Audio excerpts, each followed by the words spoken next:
कल का अगर वीडियो आप लोग नहीं देखे होंगे तो थोड़ा सा हम बता देते हैं कि इंडियन हिस्ट्री को जो है वो 3 भागों में अध्ययन की सुविधा के अकॉर्डिंग बांटा गया है।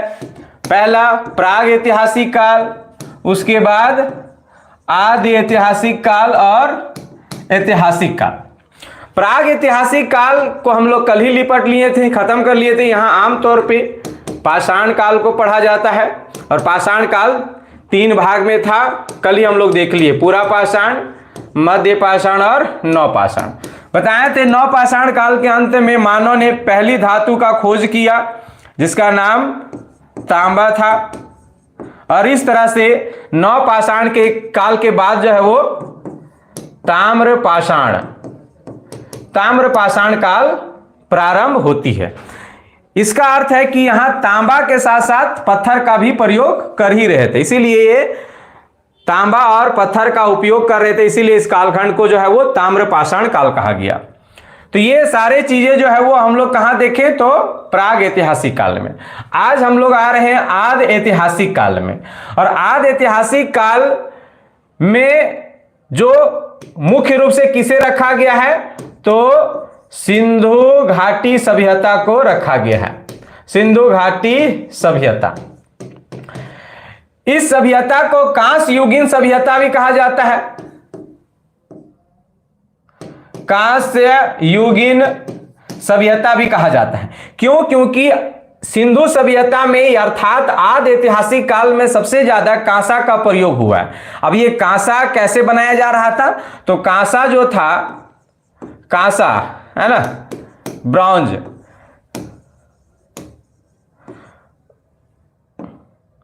कांसा जो था वो क्या थे तो टीन और तांबा का मिश्रण था। ब्रॉन्ज ये क्या है तो कांसा जो है वो तांबा है ना, कॉपर और टीन का जो है वो मिश्रण है, और इनका रेशियो पूछ देगा तो 9:1 का मिश्रण था ये। समय ना याद रखेंगे कि आदि ऐतिहासिक काल में हम लोग इतिहास के इस कालखंड में आ गए हैं। यहां हम लोग सिंधु सभ्यता देखेंगे। सिंधु सभ्यता को कांस्य युगीन सभ्यता कहा जाता है। क्यों? क्योंकि इसमें सबसे ज्यादा कांसा का प्रयोग हुआ है। जैसे वर्तमान के कालखंड को अभी जो हम लोग जी रहे हैं ये लोह कालीन सभ्यता कहा जाता है, मतलब इस काल में सबसे ज्यादा लोहा का प्रयोग हो रहा है तो सभी चीजें, सोना है, चांदी है, सभी चीज है, लेकिन सबसे ज्यादा प्रयोग जो हो रही है वो लोहा हो रही है, इसीलिए लोह कालीन कहा जाता है। उसी तरह इस काल में सिंधु सभ्यता में या आदि ऐतिहासिक काल में सबसे ज्यादा कांसा का प्रयोग हुआ है, इसीलिए कांस्य युगीन सभ्यता कहा गया है। कांसा जो थी वो क्या थी तो एक मिश्र धातु थी जो कॉपर और टीन का मिश्रण था। कॉपर मतलब तांबा है ना, तांबा जो था वो कितना रेशियो था तो 9 और टीन कितना था 1। तो ये चीज आप समझ गए। अब हम लोग आते हैं डायरेक्ट सिंधु सभ्यता के बारे में हम लोग पढ़ते हैं। देखिए सिंधु घाटी सभ्यता के समकालीन सभ्यता पूछ देता है। समकालीन कहने का मतलब कि सिंधु सभ्यता, जैसे कि सिंधु सभ्यता आमतौर पे कहां थी तो सिंधु नदी के बगल में थी। सिंधु नदी घाटी के अगल बगल में जो फला फूला उसे सिंधु सभ्यता कहा गया। लेकिन उसी के समकालीन मतलब उसी समय कुछ और भी सभ्यता जो था वो फला फूला था, उसके बारे में ये क्वेश्चन पूछ देता है। कोई दिक्कत होगा तो आप लोग कमेंट कर देंगे, आप लोगों का कमेंट हम पढ़ रहे हैं। साउंड वगैरह में कोई दिक्कत होगा तो चलिए। तो सिंधु सभ्यता के समकालीन सभ्यता, समकालीन मतलब कि एक दूसरे के समय के साथ फला फूला हो। जैसे कि अगर हम कहें हम आप लोगों के क्या है समकालीन है, हम और आप एक साथ में जी रहे हैं, समझ ना। तो उसी तरह सिंधु सभ्यता के साथ साथ और कुछ भी सभ्यताएं थी जो अलग स्थानों पे जो है वो फला फूला था। तो कहां कहां कौन कौन से स्थान में कौन कौन सी सभ्यता फली थी जो सिंधु सभ्यता के समकालीन है, उसके बारे में थोड़ी सी यहां चर्चा हम लोग कर लेते हैं।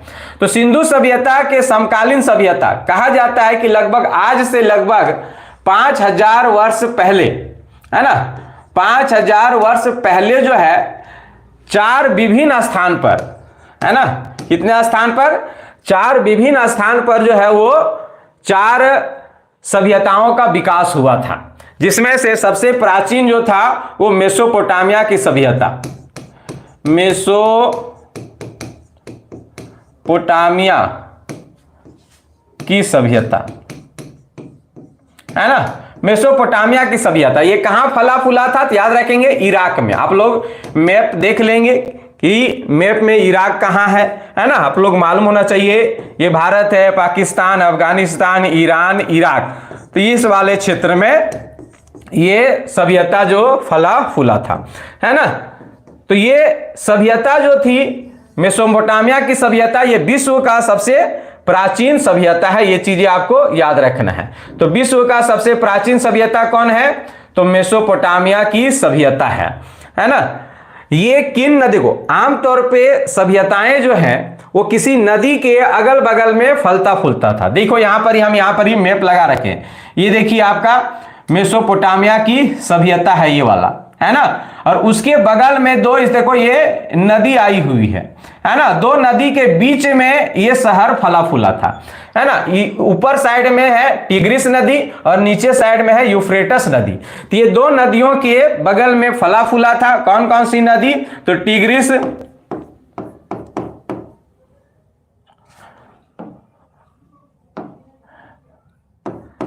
टिग्रिस और यूफ्रेटस, है ना। दो नदियों के बीच में ये फला फूला था। इन नदियों को टिग्रिस और यूफ्रेटस को कई और नाम से भी जाना जाता है, जैसे कि इसे दजला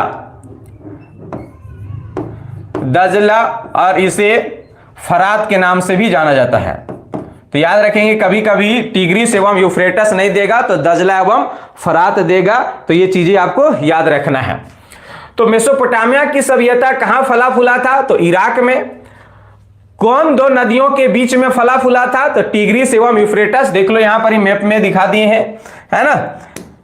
यहां पर ही जो है मेसोपोटामिया है और मेसोपोटामिया के ऊपर से देखो ये साइड से एक नदी आई हुई है, इसका नाम है टिग्रिस, और एक नदी इधर से आई हुई है जिसका नाम है यूफ्रेटस। और इन दो नदियों का अलग नाम से भी जाना जाता है, दजला एवं फरात के नाम से जाना जाता है। मेसोपोटामिया की सभ्यता विश्व का सबसे प्राचीन सभ्यता है और एक ग्रामीण सभ्यता थी, है ना। एक ऐसी सभ्यता थी, तो ग्रामीण सभ्यता थी, मतलब कि ये गांव थी, है ना। यहां जब खुदाई हुआ तो यहां से पता चला कि ये आमतौर पे ग्रामीण थे। यहां के रहन सहन, यहां के घर वगैरह जब देखा गया तो आमतौर पे गांव जैसा मिला है। मेसोपोटामिया की सभ्यता में जो है वो चार सभ्यता को मिलाकर मेसोपोटामिया की सभ्यता कहा गया है। तो कौन कौन से हैं, तो आपको याद रखना है। सुमेरियन की सभ्यता,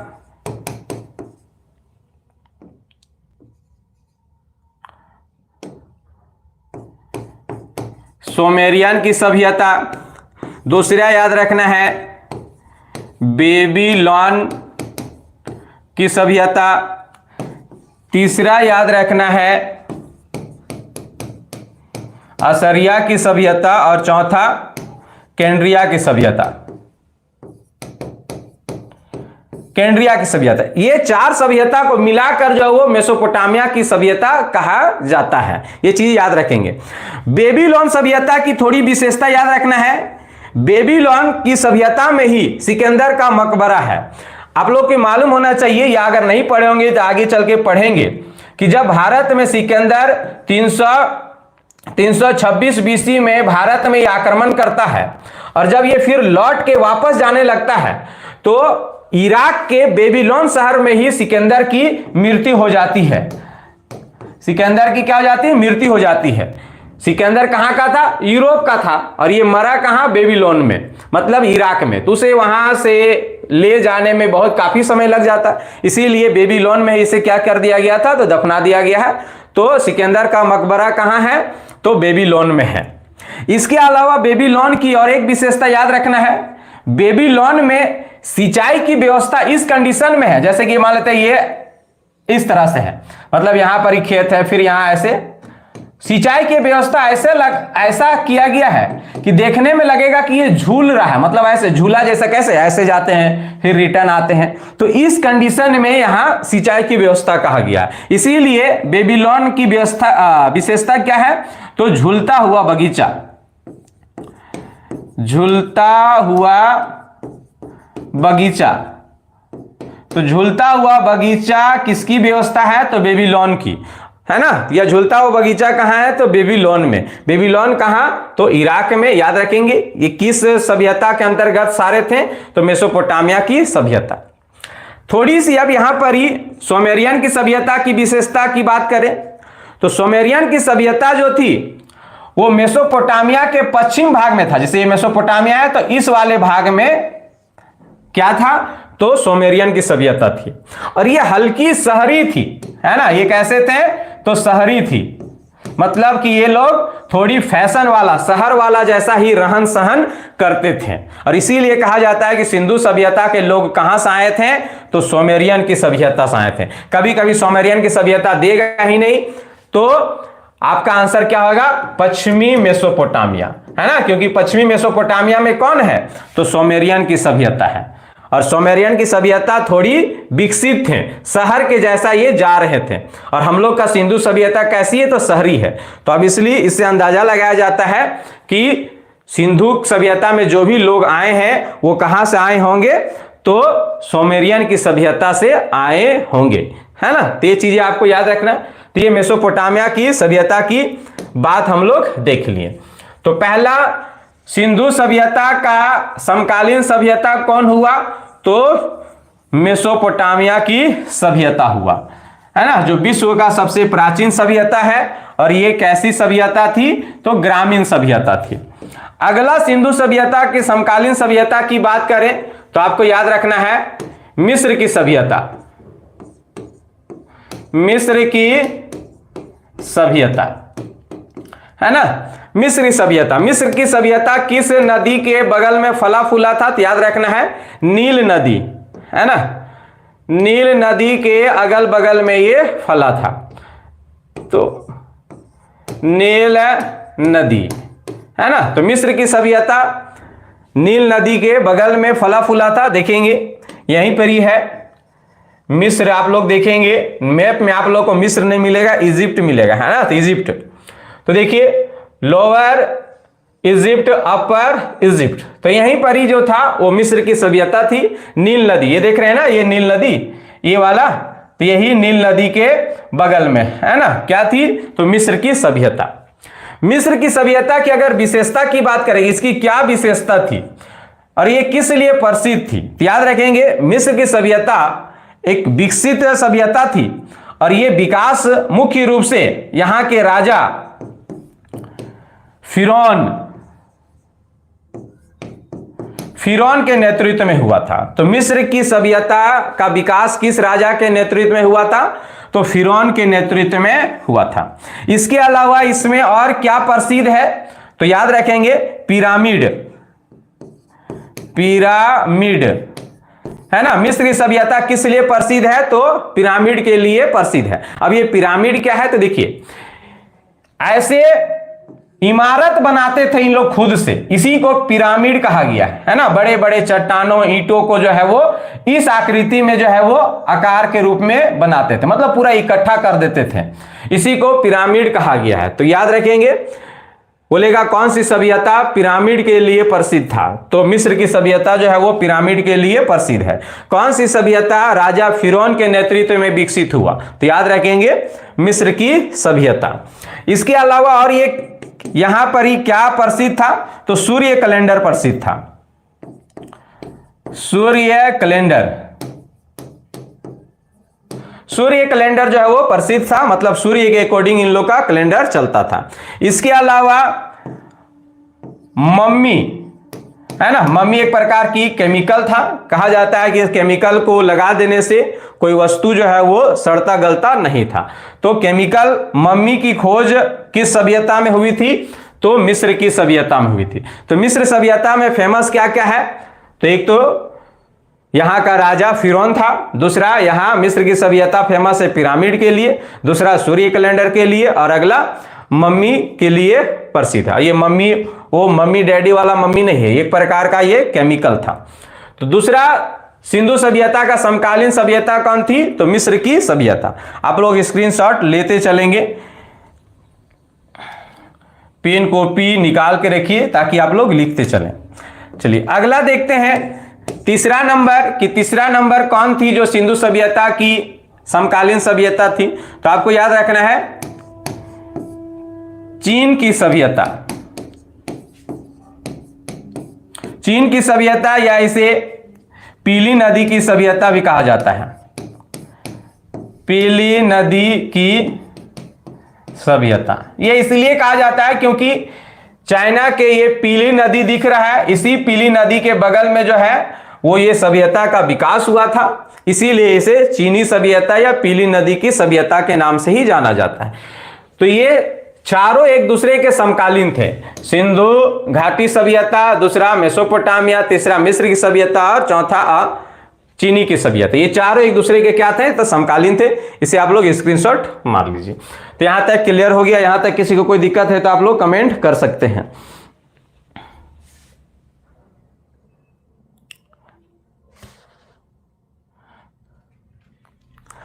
चलिए अगला हम लोग देखते हैं सिंधु घाटी सभ्यता। अब हम लोग इससे पहले हम लोग देखे सिंधु घाटी के समकालीन सभ्यता, अब हम लोग सिंधु सभ्यता के बारे में ही चर्चा करते हैं, है ना। तो सबसे पहले हम लोग जानकारी देते हैं कि सिंधु सभ्यता के बारे में सबसे पहले जानकारी किसने दिया? तो आपको याद रखना है चार्ल्स मेसन ने 1826 ईस्वी में अपने एक पत्रिका इसका नाम था नैरेटिव ऑफ जर्नी।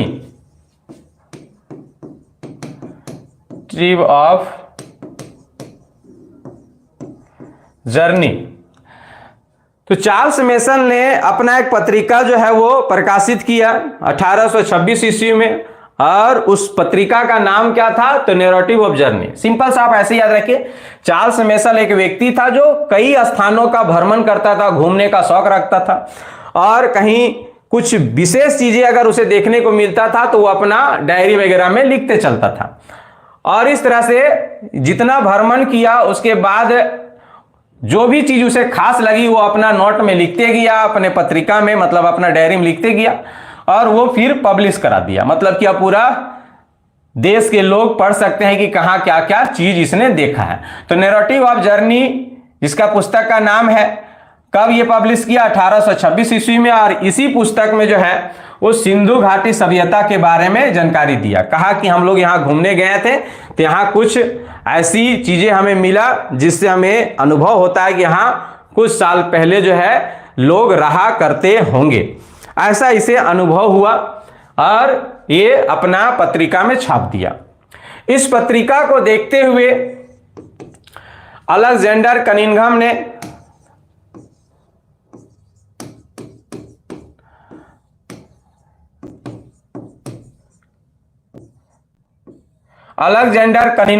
इंग्लिश में आप लोग को ए कनिंघम मिलेगा, है ना, ए कनिंघम, शॉर्ट में इसका नाम रहता है ए कनिंघम। तो एक ही व्यक्ति है। तो ए कनिंघम ने इस क्षेत्र का सर्वेक्षण करना स्टार्ट किया। 1853 से 56 तक सर्वेक्षण किया, और इसने ये बता दिया कि सच में यहां पर ही कुछ साल पहले लोग रहा करते थे, और इसका साक्ष्य इसने सबसे पहले खोज किया।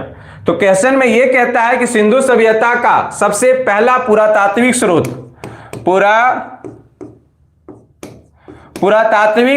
किसने खोजा था? तो सिंधु सभ्यता का सबसे पुरातात्विक स्रोत जो है वो ए कनिंघम ने खोजा था। लेकिन सिंधु सभ्यता का महत्व जो है ए कनिंघम समझ नहीं पाया था। याद रखेंगे इस चीज को। ए कनिंघम ऐसे व्यक्ति थे जो अभी तक भारत का मतलब जब ये खोज कर रहा था उस समय तक जो है उससे पहले कोई भी भारत के भूमि से कोई भी पुरातात्विक स्रोत खोज नहीं कर पाया था। अर्थात भारत का पुरातात्विक जनक किसे कहा जाता है? तो ए कनिंघम को। मतलब कि सबसे पहले भारत के भूमि से पुरातात्विक स्रोत खोज करने वाला व्यक्ति जो है कौन है? तो अलेक्जेंडर कनिंघम है। इसीलिए पुरातात्विक का जनक किसे कहते हैं? तो ए कनिंघम को कहा जाता है। तो आपको क्वेश्चन किसी तरह से भी घुमा के पूछे, आपको फंसना नहीं है। डायरेक्ट क्वेश्चन पूछेगा कि भारत का पुरातात्विक जनक किसे कहते हैं, तो भी आंसर ए कनिंघम होगा। बोलेगा सिंधु सभ्यता से संबंधित पहला पुरातात्विक स्रोत किसने खोजा था, तो भी आंसर आपका ए कनिंघम ही होगा। तो यहां तक किसी को कोई दिक्कत नहीं है। अलेक्जेंडर कनिंघम ने यह बता दिया कि इसकी क्षेत्रफल जो है 13 लाख वर्ग किलोमीटर है, 13 लाख वर्ग किलोमीटर है। इसके साथ साथ यह भी आपको याद रखना है, सिंधु सभ्यता की आकार जो है, आकार त्रिभुजाकार है ना, कैसी है, तो त्रिभुजाकार है। तो ये दो चीज याद रखेंगे। सिंधु सभ्यता का क्षेत्रफल कितना है, तो 13 लाख वर्ग किलोमीटर। आकृति कैसी है, तो कैसी थी, तो त्रिभुजाकार है। अब हम लोग सिंधु सभ्यता के 1 बाय 1 प्रमुख स्थलों को देखते हैं, शहरों को देखते हैं कि कहां से क्या क्या सामग्री जो है वो मिला हुआ है।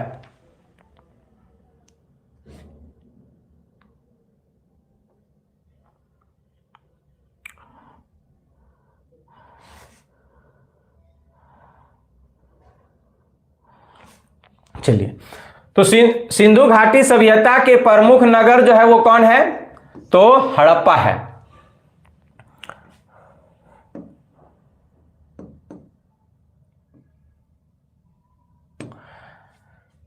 सिंधु घाटी सभ्यता के प्रमुख नगर में सबसे पहले जो आता है हड़प्पा, क्योंकि सबसे पहले हड़प्पा शहर की ही खोज हुआ था, इसीलिए सिंधु सभ्यता को जो है वो हड़प्पा सभ्यता भी कहा जाता है। तो कहीं पर ही हड़प्पा सभ्यता बोले चाहे सिंधु घाटी सभ्यता बोले, ये एक ही सभ्यता है, समझे ना। क्यों सिंधु घाटी सभ्यता को हड़प्पा सभ्यता क्यों कहा जाता है, क्योंकि सबसे पहला शहर की जो खुदाई हुआ, खोज हुआ, वो कौन थी, तो हड़प्पा ही थी। हड़प्पा शहर की खुदाई की बात करें तो ये 1921 ईस्वी में किया गया, और इस खुदाई का नेतृत्वकर्ता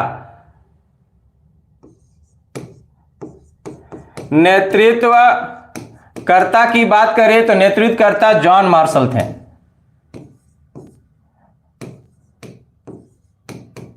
जॉन मार्शल कहने का अर्थ है कि अभी के डेट में आप ऐसे कह सकते हैं ठेकेदार है ना, कि खुदाई करवा रहा था कौन, तो जॉन मार्शल। लेकिन बहुत सारे मजदूर इसकी खुदाई किए थे, लेकिन पहला खुदाई करने के लिए जो गैता वगैरह चलाया होगा वो कौन था, तो दयाराम साहनी था। तो खुदाई करता पूछ देता है, तो ऐसा नहीं कि एक व्यक्ति ने खुदाई कर दिया, नहीं, खुदाई बहुत लोगों ने किया था, लेकिन पहला गैता जो चलाया होगा कुदाल वगैरह वो दयाराम साहनी था, इसीलिए इसका नाम खुदाई करता में आ गया, खुदाई करता।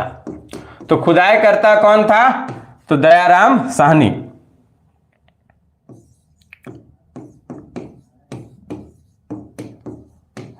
दयाराम साहनी, लेकिन ठेकेदार कौन था, तो जॉन मार्शल।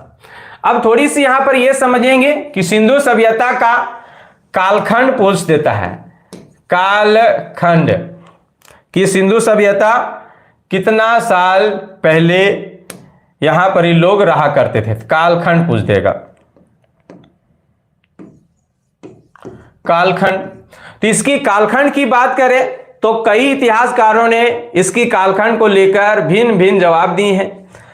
तो जो फेमस है उसकी बातें, जो सिंधु सभ्यता का सबसे मान्य कालखंड और कार्बन 14 से जब नापा गया तो इसकी सबसे मान्य कालखंड जो है वो 2350 BC से 1750 BC माना गया है।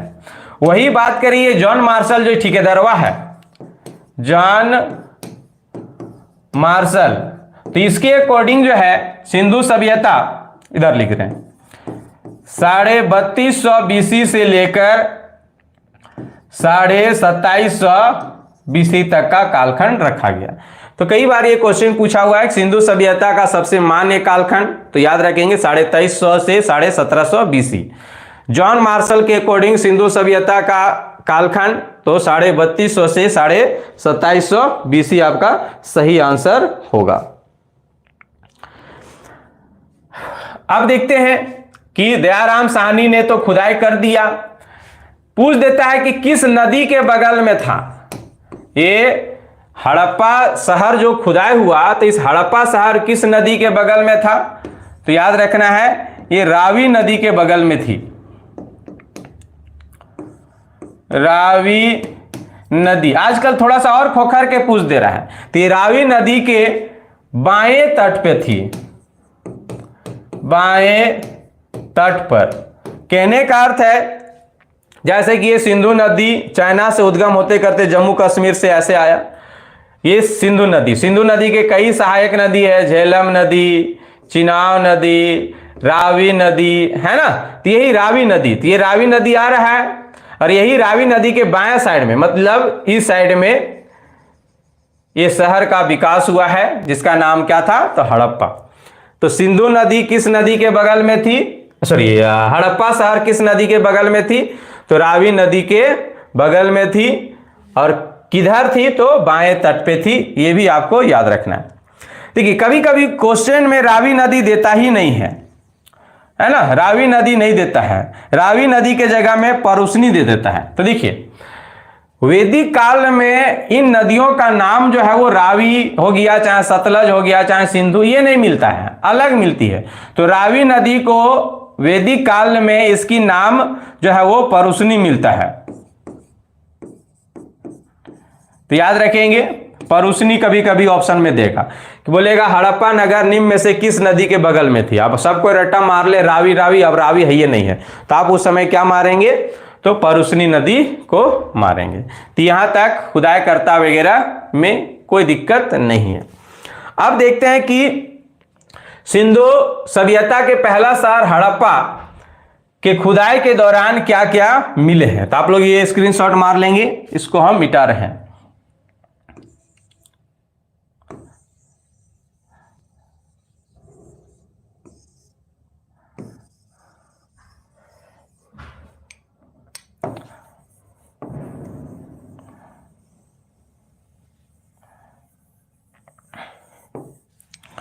चलिए, तो आप लोग हेडिंग यही डाल लेंगे कि हड़प्पा शहर के खुदाई के दौरान प्राप्त सामग्री,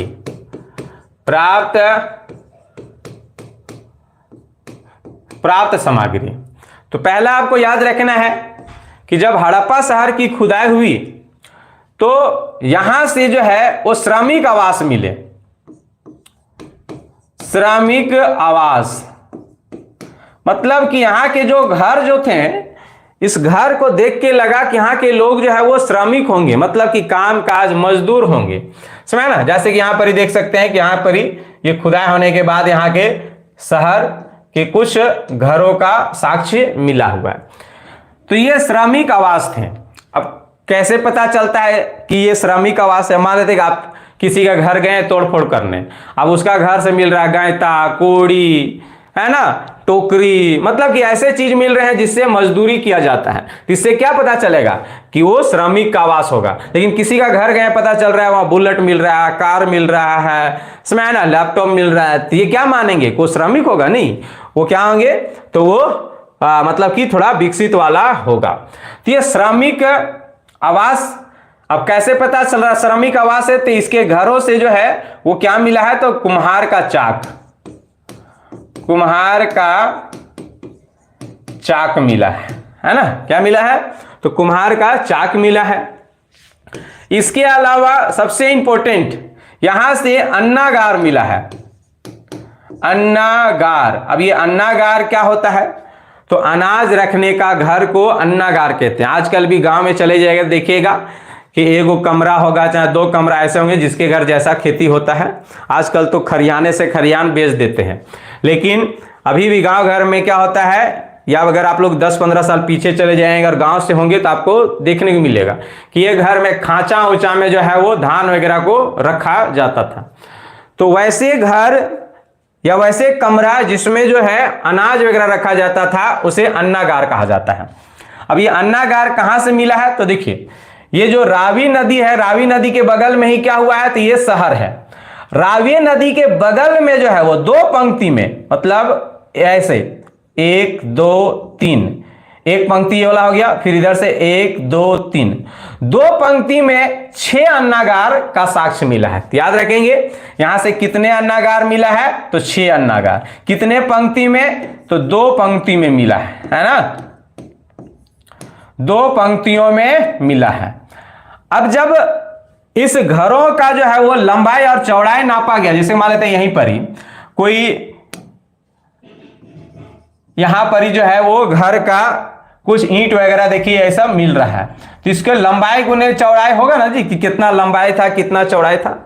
तो यहां के जो घर मिला है वो प्रत्येक अन्नागार जो घर है उसकी लंबाई की बात करें तो लंबाई जो थी वो 15.23 मीटर, और चौड़ाई की बात करें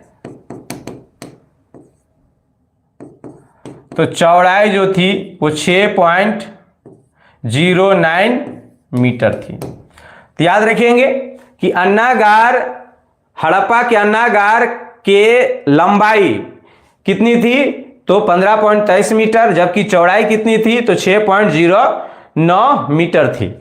और ये छावों का नहीं, एक कमरा का इतना लंबाई और चौड़ाई थी। तो इस तरह से यहां कितने अन्नागार मिले, तो 6 अन्नागार। कितने पंक्ति में, तो 2 पंक्तियों में मिले हुए हैं। इसके अलावा यहां से स्नानागार भी मिला है। स्नानागार मतलब तालाब वगैरह, पोखर वगैरह मिला, लेकिन यहां का पोखर जो है वो ईंट वगैरह से नहीं बना हुआ था। मतलब कि सीधा सीधी अभी के डेट में झारखंड में देख रहे होंगे या भारत में कि तालाब वगैरह कोड़ दे रहे हैं, यहां से केवल मट्टी निकाल के छोड़ दी, है ना।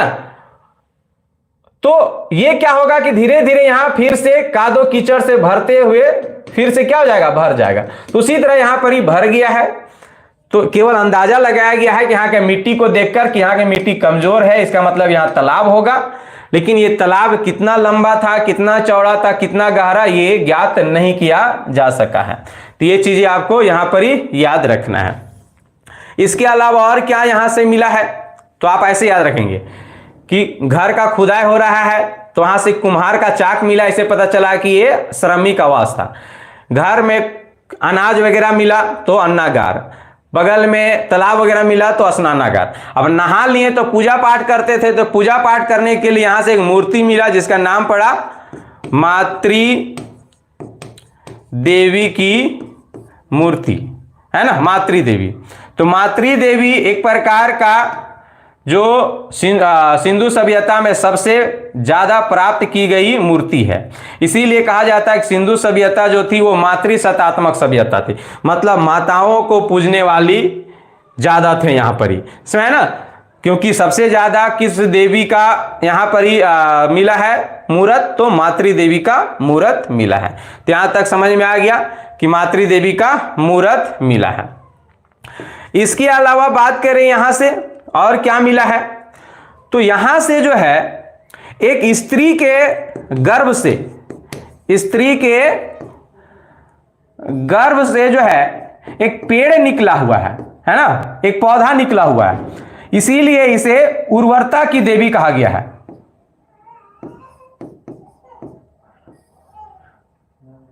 उर्वरता की देवी, उर्वरता की देवी।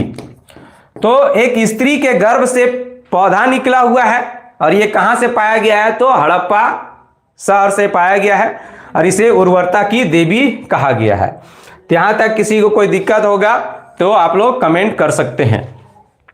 तो उर्वरता की देवी कहां से प्राप्त है, या एक स्त्री के गर्भ से पौधा निकला हुआ है, ये कहां से प्राप्त है, तो हड़प्पा शहर से प्राप्त है। तो जो इंपॉर्टेंट चीजें हैं यहां पर हम आप लोगों को बता दिए।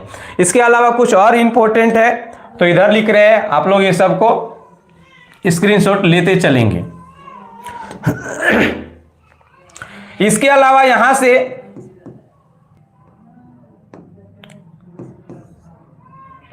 सातवां नंबर है ना, इसके अलावा यहां से जो है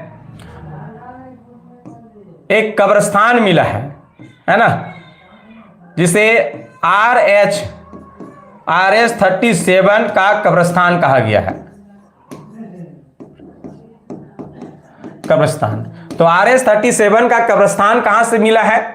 तो हड़प्पा शहर से ही मिला हुआ है।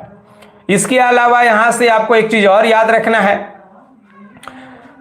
यहां से ताबूत स्वाधान, ताबूत स्वाधान मतलब कि ताबूत में रख कर जो है वो लोगों को दफनाते थे। तो ताबूत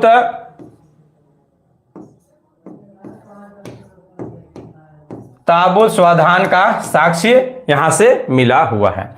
तो ये चीजें जो है इंपॉर्टेंट है हड़प्पा शहर से संबंधित। यहां तक किसी को कोई दिक्कत है तो कमेंट करेंगे। अगला शहर हम लोग सिंधु सभ्यता का देखने जा रहे हैं, जिसका नाम है मोहनजोदड़ो। मोहनजोदड़ो की खुदाई की बात करें तो इसकी खुदाई जो है वो 1922 अगले वर्ष, मतलब कि हड़प्पा की खुदाई कब हुई? तो 21 में, जस्ट अगले साल 22 में जो है वो मोहनजोदड़ो की खुदाई हो गई है। बात करें कि इस खुदाई के समय नेतृत्वकर्ता कौन थे? तो नेतृत्वकर्ता वही आदमिया था जो हड़प्पा का कर रहा था, जॉन मार्शल। लेकिन जो पहला गायता या पहला खुदाई करने का काम जो किया वो यहां चेंज हो गया था मजदूर। मतलब खुदाई करता की बात करें तो खुदाई करता यहां राखल दास बनर्जी था। राखल दास बनर्जी।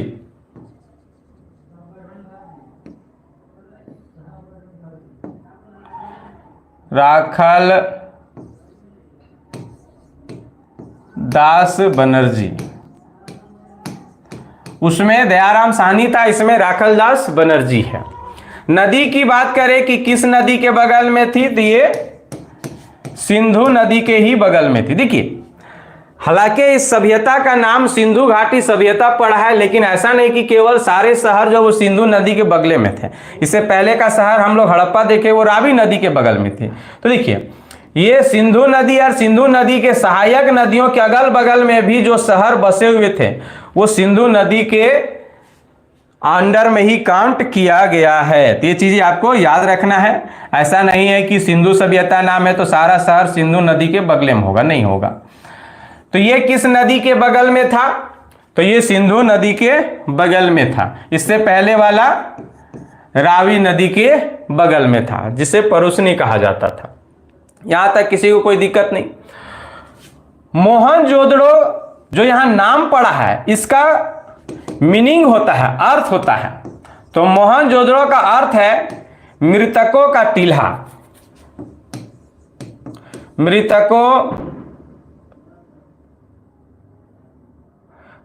मृतकों का टीला है ना, मृतकों का टीला कहा जाता है। क्यों कहा जाता है? क्योंकि यहां खुदाई के दौरान बहुत सारे अंग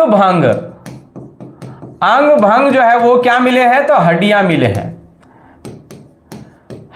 मिले हैं। इससे पता चलता है कि यहां से जो है वो कोई युद्ध वगैरह हुआ होगा, जिसके कारण किसी का हाथ कट गया है, तो किसी का गर्दन कट गया, किसी का पांव कट गया है, और बहुत सारे हड्डियां एक ही जगह ढेर मिला है।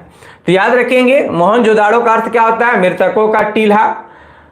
बोलेगा क्वेश्चन में कि सिंधु सभ्यता के किस शहर से युद्ध का प्रतीक होता है? युद्ध का प्रतीक तो आपको याद रखना मोहनजोदाड़ो से। क्यों? क्योंकि यहाँ की हड्डी जो मिले हैं वो अंग भंग मिले हैं। किसी का हाथ नहीं है तो किसी का पैर नहीं है, किसी का सर नहीं है, ऐसे हड्डियां यहां से प्राप्त हुए हैं। तो ये बेसिक चीजें आपको याद रखना है। अब हम लोग देखते हैं कि जब इस शहर की खुदाई हो रहा था तो यहां से क्या क्या सामग्री प्राप्त हुए हैं। तो आप लोग यहां तक स्क्रीनशॉट मारिए, यहां मिटाएंगे क्योंकि बहुत ज्यादा यहां से सामग्री प्राप्त हुए हैं।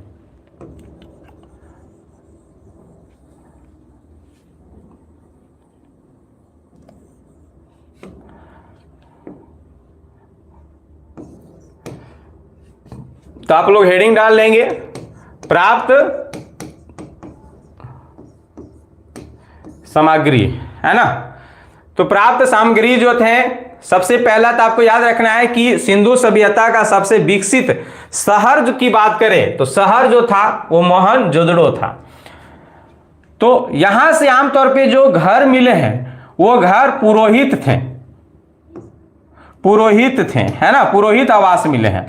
पुरोहित मतलब आमतौर पे यहां पर ही ब्राह्मण का घर मिला है, मतलब पर पंडित का घर मिला है, पुरोहित। अब पुरोहित किसे कहते हैं तो सिंपल से याद रखना, अभी के डेट में पर पंडित के घरों को जो है वो ब्राह्मण, है ना, उसे पुरोहित घर कहा जाता था, पुरोहित आवास। तो पुरोहित आवास का साक्ष्य कहां से मिला है तो मोहनजोदड़ो से। मतलब यहां आमतौर पे पुजारियों का घर ज्यादा मिला हुआ है। अब पुजारी का घर मिला हुआ तो अब इसलिए इन लोग स्नान वगैरह डेली करते हैं, क्योंकि पर पंडित भले खाना खाएगा नहीं चाहिए, नहाएगा जरूर। तो यहां से क्या मिला है तो स्नानागार, लेकिन यहां का स्नानागार जो है सिंधु सभ्यता का जितने भी स्थान से स्नानागार पाया गया, सबसे बड़ा स्नानागार जो था वो कौन है तो मोहनजोदड़ो का स्नानागार है। स्नानागार मतलब जैसे स्नानागार बोलेंगे समझना तालाब वगैरह, पोखर वगैरह। यहां का स्नानागार जो था वो ईंट का बना हुआ था, है ना। अब ईंट का बना हुआ मतलब कि यहां से हम स्नानागार, देखो यहां का स्नानागार ये ईंट का बना हुआ, ये दिख रहा है ना, ईंट का बना हुआ। देखो इससे पहले भी हम बताए थे कि हड़प्पा में भी स्नानागार पाया गया, लेकिन वो ईंट का नहीं बना हुआ था, इसलिए यहां मिट्टी क्या होते गए तो मिट्टी भरते गया, धीरे धीरे एक समय ऐसा आया गया कि ये पूरा तालाब भर गया मिट्टी से। हालांकि यहां अनुमान लगाया गया कि यहां कोई तालाब होगा, क्योंकि यहां की मिट्टी जो थी थोड़ी कमजोर थी, लेकिन ये नहीं पता कर पाया कि इसकी लंबाई कितनी होगी, चौड़ाई कितनी होगी और गहराई कितनी होगी। लेकिन यही ईंट का जब बना हुआ था तो भले इसमें मिट्टी आके भर गई, लेकिन जब इसकी खुदाई होते गया तो यहां के मिट्टी को हटाते गया तो पता चला कि इसके चारों ओर जो है वो ईंट से जो है वो बना हुआ था, और इसके कारण यहां से पता चल गया कि इसकी लंबाई कितनी है ना, लंबाई कितनी है, चौड़ाई कितनी है और गहराई कितनी है। तो यहां के स्नानागार की अगर लंबाई की बात करें, लंबाई की तो 11.88 मीटर लंबा थी। चौड़ाई की बात करें,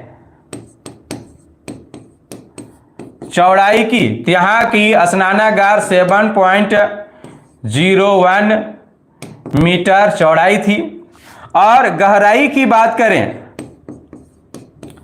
तो गहराई जो थी वो 2.43 मीटर थी। तो ये चीजें आपको याद रखना है। इससे पहले जो हम लोग हड़प्पा देखे तो हड़प्पा में स्नानागार को देखे थे, और स्नानागार की लंबाई और चौड़ाई देखे थे। मतलब किसी घर का लंबाई और चौड़ाई होता है, तो लंबाई उसमें बताए थे आप लोग का कितना तो 15.23 मीटर, और चौड़ाई कितना बताए थे तो 6.09 मीटर बताए थे, है ना। जबकि यहां स्नानागार की लंबाई भी है, चौड़ाई भी और गहराई भी है, समझ ना। तो लंबाई 11.88, चौड़ाई 7.01 मीटर, और गहराई की बात करें तो 2.43 मीटर। तो ये चीजें आपको याद रखना है।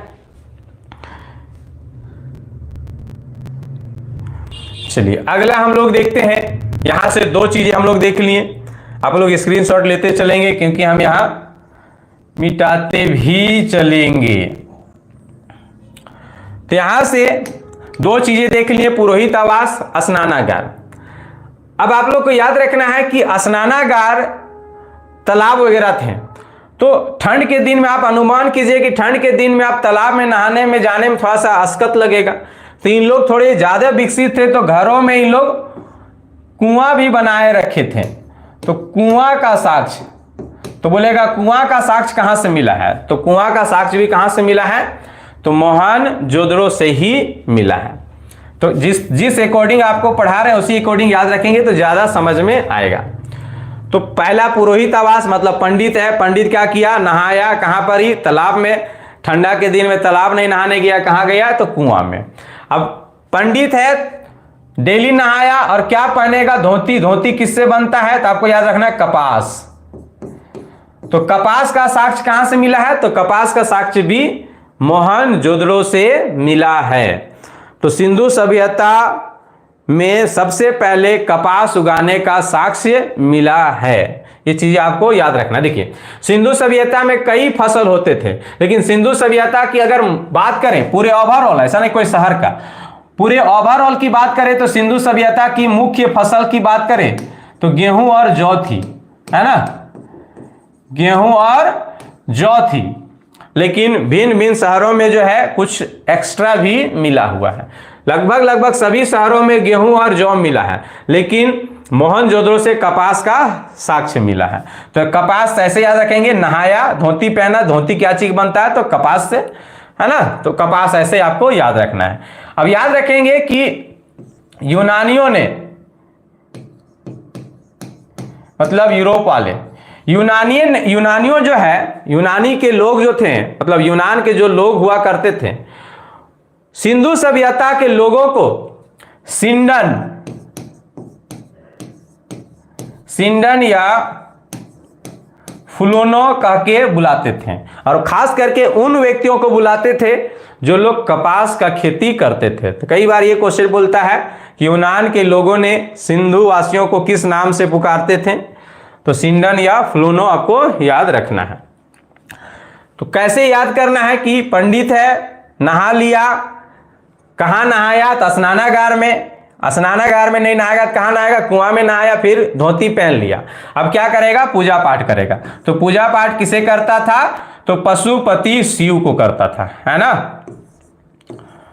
पशुपति शिव, है ना, पशुपति शिव को पूजा करता था। अब कैसे पता चला कि पशुपति शिव का पूजा करता था, तो मोहनजोदड़ो से एक मूर्त मिला है जो आप लोग इस फिगर में देख रहे होंगे। स्क्रीनशॉट ले लीजिए, इसको मिटाएंगे।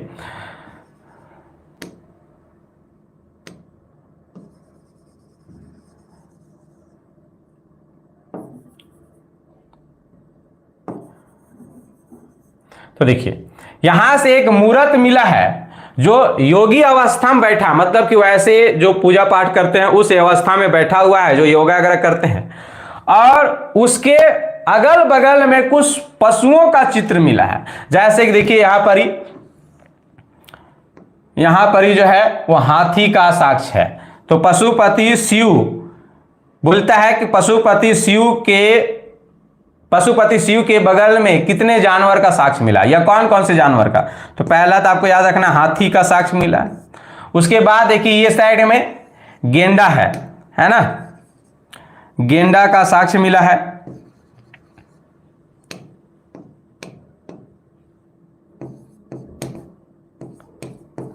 गेंडा का साक्ष्य, उसके बगल में नीचे यहां भैंस है, तो भैंस हो गया, है ना। उसके बगल में देखिए इस साइड में बाघ है, तो बाघ हो गया। और नीचे जो है यहां दो ठो हिरन है ना, दो, एक तो टूट गया है, टूटा हुआ है, लेकिन यहां बगल में दो ठो हिरन है ना, तो दो क्या है, तो हिरन है।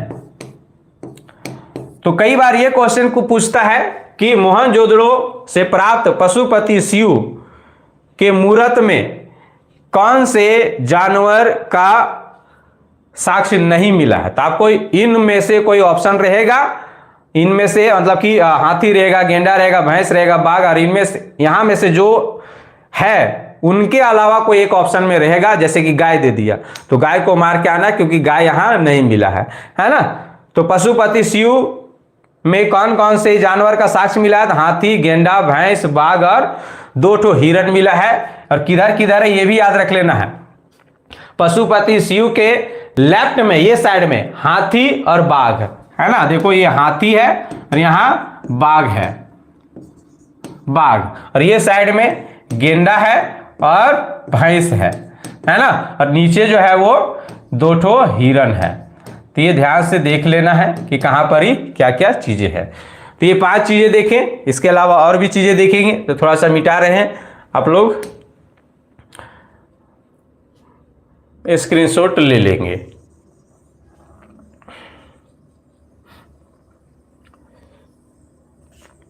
तो कैसे याद किए कि पंडित जो है पुरोहित आवास मिला, स्नान किया स्नानागार में या कुआं में, फिर धोती पहना कपास का, फिर पूजा किया पशुपति शिव का।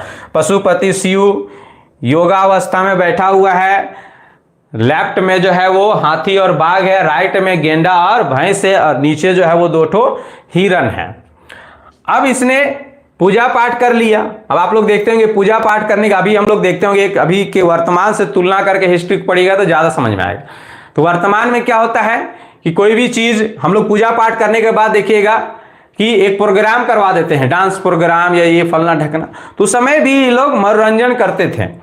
तो पूजा पाठ करने के बाद आप ऐसे याद रखेंगे, पशुपति शिव का पूजा किया, उसके बाद इन लोग क्या किया, तो डांसर मंगाया, है ना। तो अगला छठा चीज आपको याद रखना है कि नर्तकी का मूर्त मिला है ना। डांसर का एक मूर्त मिला है, मूर्ति, है ना। डांसर का एक मूर्ति मिला है। और ये मूर्ति किस चीज की बनी हुई है, तो कांसा का बना हुआ है ना, कांसा निर्मित है। तो नर्तकी का कांसे निर्मित नर्तकी का साक्ष्य कहां से मिला है, तो आपको याद रखना है मोहनजोदड़ो से मिला है। तो याद रखेंगे, पूजा किया, पूजा करने के बाद थोड़ा सा डांस प्रोग्राम हुआ, तो आपको याद रखना है डांसर का मूर्ति मिला, नर्तकी का मूर्त, क्या चीज बना हुआ है, कांसा का। उसके बाद पूजा पाठ होने के बाद पर पंडित क्या करता है जी, सारा दान दक्षिणा लेकर वहां जितना भी फल फूल चढ़ल है, अनाज उनाज सब बोरिया बिस्तरा बांध के ले जाता है। तो उसी तरह ये पूरा जो पूजा पाठ हुआ, डांस हुआ, उसमें जितने भी प्रोग्राम में जो भी सामग्री जमा हुआ, सब सामग्री को उठाया पुरोहित और उठा के लेके घर चला गया। और ये कहां रखता था, तो अन्नागार में। कहां रखते हैं, तो अन्नागार में, है ना, अन्नागार। और ऑब्वियसली आजकल भी देख लीजिएगा कि अगर एक किसान का खेती कर रहा है तो देखिएगा जितना किसान के घर में अनाज नहीं होगा उससे ज्यादा उसके पुरोहित के घर में होगा, समझे ना। तो अन्नागार इन लोग का सबसे बड़ा अन्नागार था, है ना। पूरे सिंधु सभ्यता में सबसे बड़ा अन्नागार कहां मिला है, तो मोहनजोदड़ो में मिला है। यहां का अन्नागार की अगर लंबाई की बात करें तो लंबाई ये 45.71 मीटर, और चौड़ाई की बात करें तो 15.23 मीटर, है ना, 15.23 मीटर थी। जो कि यही अगर हम लोग देख रहे थे हड़प्पा में, हड़प्पा का अन्नागार, तो हड़प्पा का अन्नागार कितना था,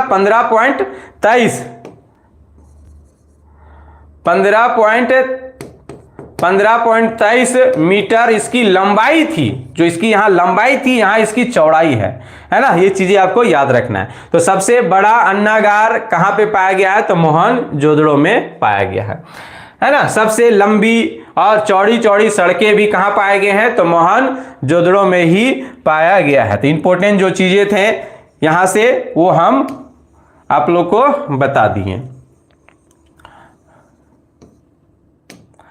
ठीक है। तो यहां तक किसी को कोई दिक्कत होगा मोहनजोदड़ो में तो आप लोग कमेंट कर सकते हैं।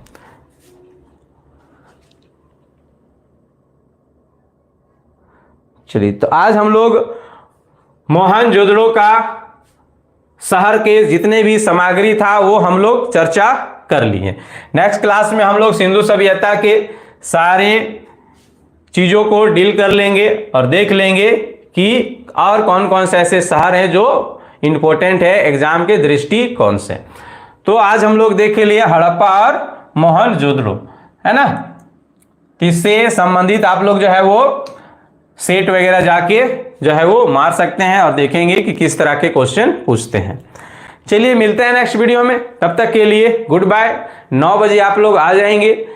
टारगेट यूपीएससी एवं स्टेट पीसीएस का एमसीक्यू होता है, उसमें 3 सब्जेक्ट हिस्ट्री पॉलिटी ज्योग्राफी का 10-10 क्वेश्चन होती हैं। तो आप लोग उसमें आके अपना प्रतिभा को चेक करें कि हम कितने कमजोर हैं या कितने बहादुरी से पढ़ रहे हैं। चलिए, मिलते हैं नेक्स्ट वीडियो में, तब तक के लिए गुड बाय।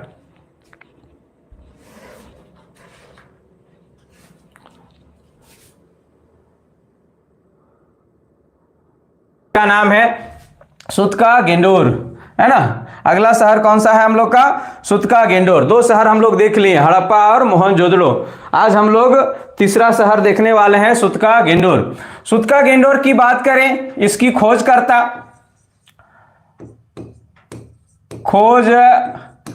की बात करें तो इसका खोजकर्ता जो है वो ऑरन स्टाइन है। Aurel Stein. बात करें कि नदी के बारे में, कि कौन सी नदी के तट पर था, तो आपको याद रखना है दास्क नदी। दास्क नदी के तट पर जो है ये शहर जो है वो फला फूला था। ये शहर की विशेषता क्या है? तो ये शहर जो है वो सिंधु सभ्यता का सबसे पश्चिमी शहर है ना, सबसे पश्चिमी शहर है, पश्चिमी शहर है। कौन? तो सुतका गेंडोर। तो अगर बात करें सभी दिशाओं की, जैसे कि सबसे पश्चिमी शहर तो हो गया सुतका गेंडोर। आपको याद रखना है, ये ग्राफ आपको याद रखना है, कई बार ये क्वेश्चन पूछ दिया है कि सबसे सिंधु सभ्यता के सबसे उत्तरी शहर कौन सी है, सबसे पश्चिमी शहर कौन सी, सबसे दक्षिणी शहर कौन सी, तो ये चीजें। तो सबसे पश्चिमी शहर आपको ये ग्राफ बनाने ला है, ये ईस्ट है, ये वेस्ट है, ये नॉर्थ है और ये साउथ है, मतलब पूरा पश्चिम उत्तर दक्षिण है। तो सबसे पश्चिमी शहर कौन हुई? तो वही सुतका गेंडोर है ना, सुतका गेंडोर समय ना। इसके बाद अगर बात करें कि सबसे नॉर्थ में कौन है, तो सबसे नॉर्थ में जो है वो मांडा है। और सबसे पूरब की बात करें तो सबसे पूरब में जो है वो आलमगीर, आलमगीर। और सबसे दक्षिण में जो है वो दईमाबाद है, दईमाबाद। बात करें कहां पर ही, तो सुतका गेंडोर आपको याद रखना है पाकिस्तान में है ये, है ना। मांडा की बात करें तो मांडा आपको याद रखना है जम्मू कश्मीर। आलमगीर की बात करें तो यूपी, और दईमाबाद करें तो महाराष्ट्र, है ना, महाराष्ट्र। नदी पूछ देती है कि ये कौन कौन सी नदी के बगल में थी, तो सुतका गेंडोर तो यहां लिख दिए हैं। सुतका गेंडोर जो है वो किस नदी के बगल में थी, तो नदी की बात करें तो दास्क नदी, दास्क नदी। मांडा की बात करें कि कौन सी नदी के बगल में थी, तो मांडा जो थी वो सतलज नदी के बगल में थी। और आलमगीर की बात करें तो हिंडन नदी, हिंडन नदी के बगल में थी। और दास से दईमाबाद, और इसमें नदी की बात करें तो परवरा नदी,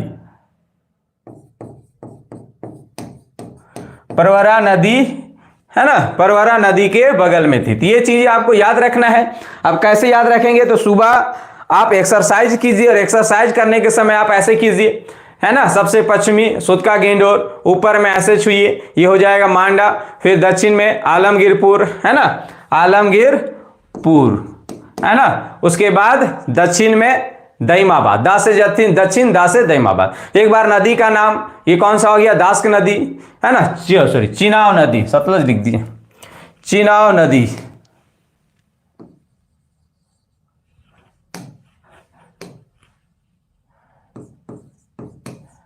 चिनाव नदी। उसके बाद हिंडन नदी और परवरा नदी। तो ये नदी का नाम भी कौन कौन सा, दास्क नदी, चिनाव नदी, हिंडन नदी, परवरा नदी। फिर एक बार शहर का नाम सुतका गेंडोर, मांडा, आलमगीरपुर, दईमाबाद। फिर से एक बार इस तरह से रिपीट करते रहना है, कम से कम सुबह 2 बार जरूर कर लीजिए, याद हो जाएगा। एक बार नदी का, एक बार शहर का, सुतका गेंडोर, मांडा, आलमगीरपुर, दईमाबाद, दास्क नदी, चिनाव, हिंडन, परवरा, खत्म हो गया ये। तो ये सुतका गेंडोर ये तीसरी शहर थी। जो इसकी विशेषता क्या है, तो ये सिंधु सभ्यता का सबसे पश्चिमी शहर है। यहां से मिला क्या है, तो आपको याद रखना है तांबा का कुल्हाड़ी मिला है ना, तांबा का कुल्हाड़ी, तांबा की कुल्हाड़ी मतलब टांगी मिला है। इसकी विशेषता आपको याद रखना है सुतका गेंडोर की। चलिए अगला शहर की बात हम लोग करते हैं, चनहुदड़ो, है ना, चनहुदड़ो। अगर बात करें ऑरेन स्टाइन जो है वो सुतका गेंडोर की खोज या खुदाई कब किया था, तो आपको याद रखना 1900 27 ईस्वी में खुदाई किया था। चलिए अब हम लोग देखते हैं सुत्का गेंडोर। सुत्का गेंडोर बोल रहे हैं चंद हुदड़ो। सुत्का गेंडोर तो देख लिए। चंद हुदड़ो की बात करें तो ये नदी किस नदी के बगल में थी? तो ये जो थी वो सिंधु नदी के बगल में ही थी, है ना। याद रखेंगे कि कौन सी नदी के शहर में कौन सा शहर बसा हुआ था। तो सिंधु नदी के, है ना, सिंधु नदी के तट पे थी। सिंधु नदी के तट पर जो है ये फला फूला था। बात करें इसकी खुदाई करता तो आपको याद रखना है गोपाल मजुमदार। गोपाल मजुमदार इसकी खुदाई करता रहा था। तो चंद हुदड़ो ये भी कहां पर ही? तो पाकिस्तान में है। याद रखिए अभी तक जितने भी शहर हम पढ़ाएं, हड़प्पा हो गया, मोहनजोदड़ो हो गया, सुत्का गेंडोर हो गया और चंद हुदड़ो, ये सारे शहर कहां पे हैं? तो पाकिस्तान में है। ठीक है, तो खुदाईकर्ता के बारे में हम लोग यहां पर ही देख लिए। अब देख लेते हैं कि चंद हुदड़ो शहर की खुदाई करने के दौरान यहां से क्या क्या प्राप्त सामग्री मिले हैं, है ना। प्राप्त सामग्री क्या क्या मिले हैं?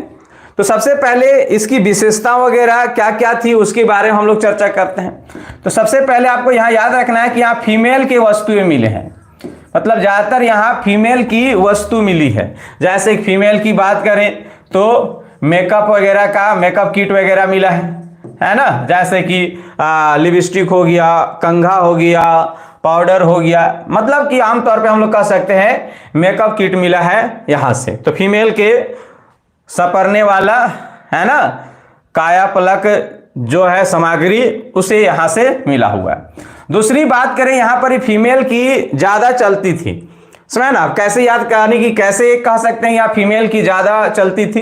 तो यहां ज्यादातर फीमेल की वस्तुएं मिले हैं। फीमेल की वस्तुएं क्या मिला है? तो आपको याद रखना है यहां से सुई धागा की साक्ष्य मिला है। सुई धागा, है ना, सुई धागा की साक्ष्य मिला है।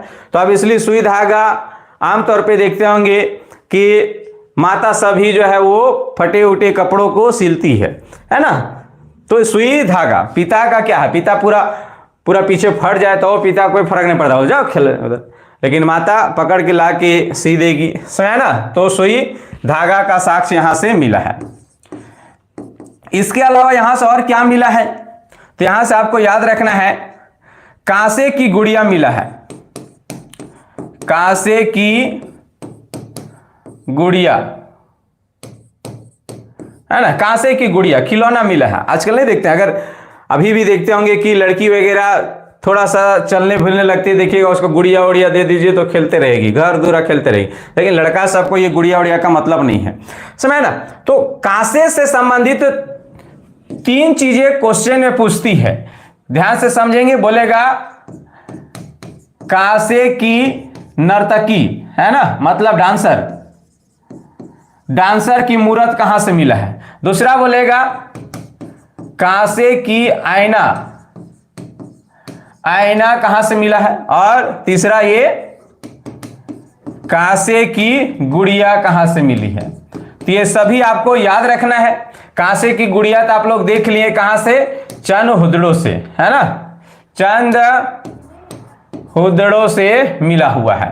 ठीक है, वही बात करें कांसे की डांसर मतलब कांसे की नर्तकी, तो कल बता दिए थे मोहन जोदड़ो से मिला है। और बात करें कांसे की आईना तो ये हड़प्पा से मिला है। तो ये आप एक जगह लिखेंगे तो आपको ज्यादा समझ में आएगा, नहीं तो आप अलग अलग लिखेंगे तो आप कंफ्यूज हो जाइएगा कि कांसे की आईना कहां से मिला था, कांसे की गुड़िया कहां से मिला था और कांसे की डांसर कहां मिला था।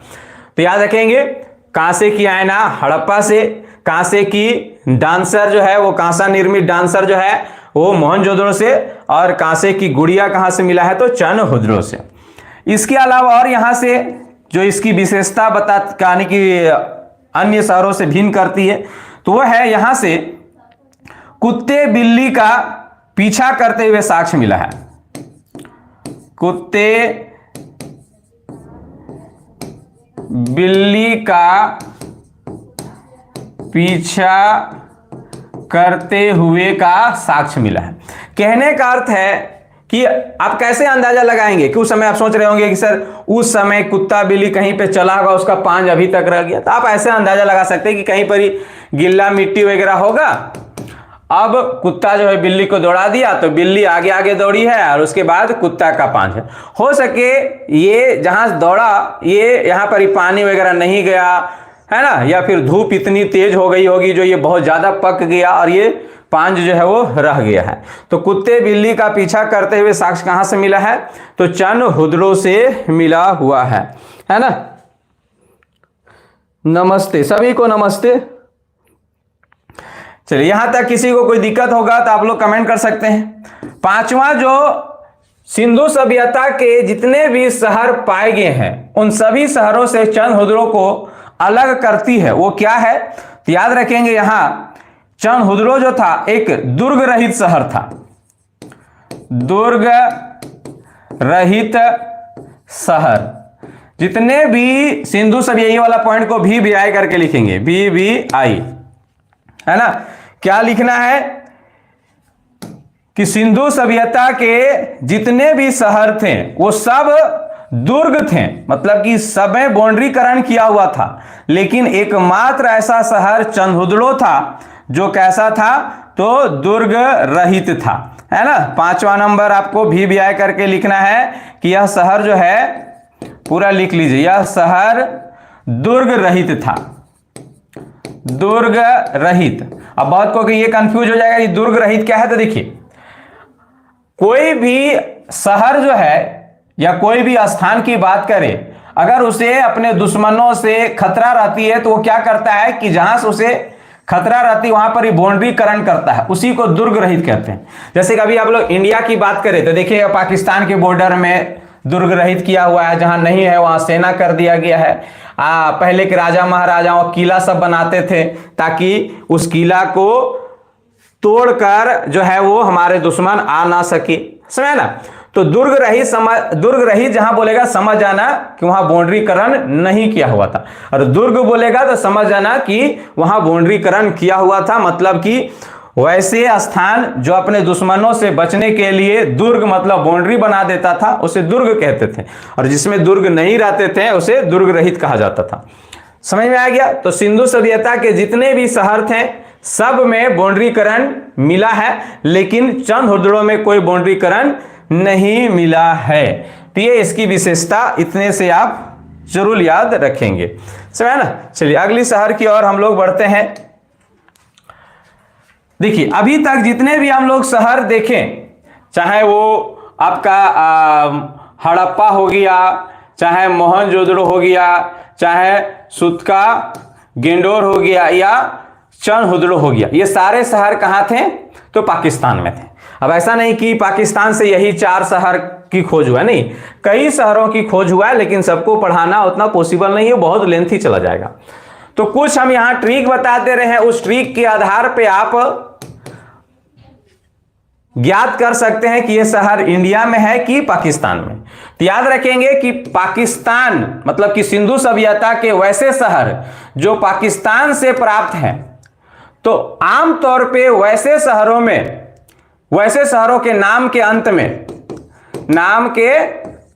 अंत में जो है वो दड़ो लगा हुआ है या कोट लगा हुआ है ना। आमतौर पे लगभग 70% इन ट्रिक से जो है वो पाकिस्तान के शहर जो सिंधु सभ्यता से संबंधित है वो आसानी से आप पकड़ लेंगे, समझ ना। तो याद रखेंगे, जैसे कि उदाहरण की बात करें तो मोहनजोदड़ो, तो देखो दड़ो लगा हुआ है ना। जोरीद जोदड़ो, जोदड़ो, देखो दड़ो लगा हुआ है। इसके अलावा इसमें बालाकोट बा है,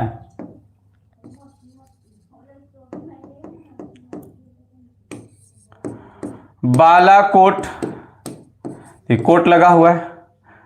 डागर कोट तो इस तरह से आप लगभग शहरों को जो है वो पाकिस्तान से संबंधित है और सिंधु सभ्यता संबंधित, तो दड़ो और कोट से आप पकड़ पाएंगे कि ये शहर जो है वो पाकिस्तान में है और सिंधु सभ्यता से संबंधित है। ये ट्रिक आप जरूर याद रखेंगे ताकि आप बेसिक शहरों का जो है वो नाम पकड़ पाएंगे। चलिए अब हम लोग भारत की ओर आते हैं और भारत में देखते हैं कि कौन कौन से शहर जो है जहां से सिंधु सभ्यता के साक्ष्य मिले हुए हैं।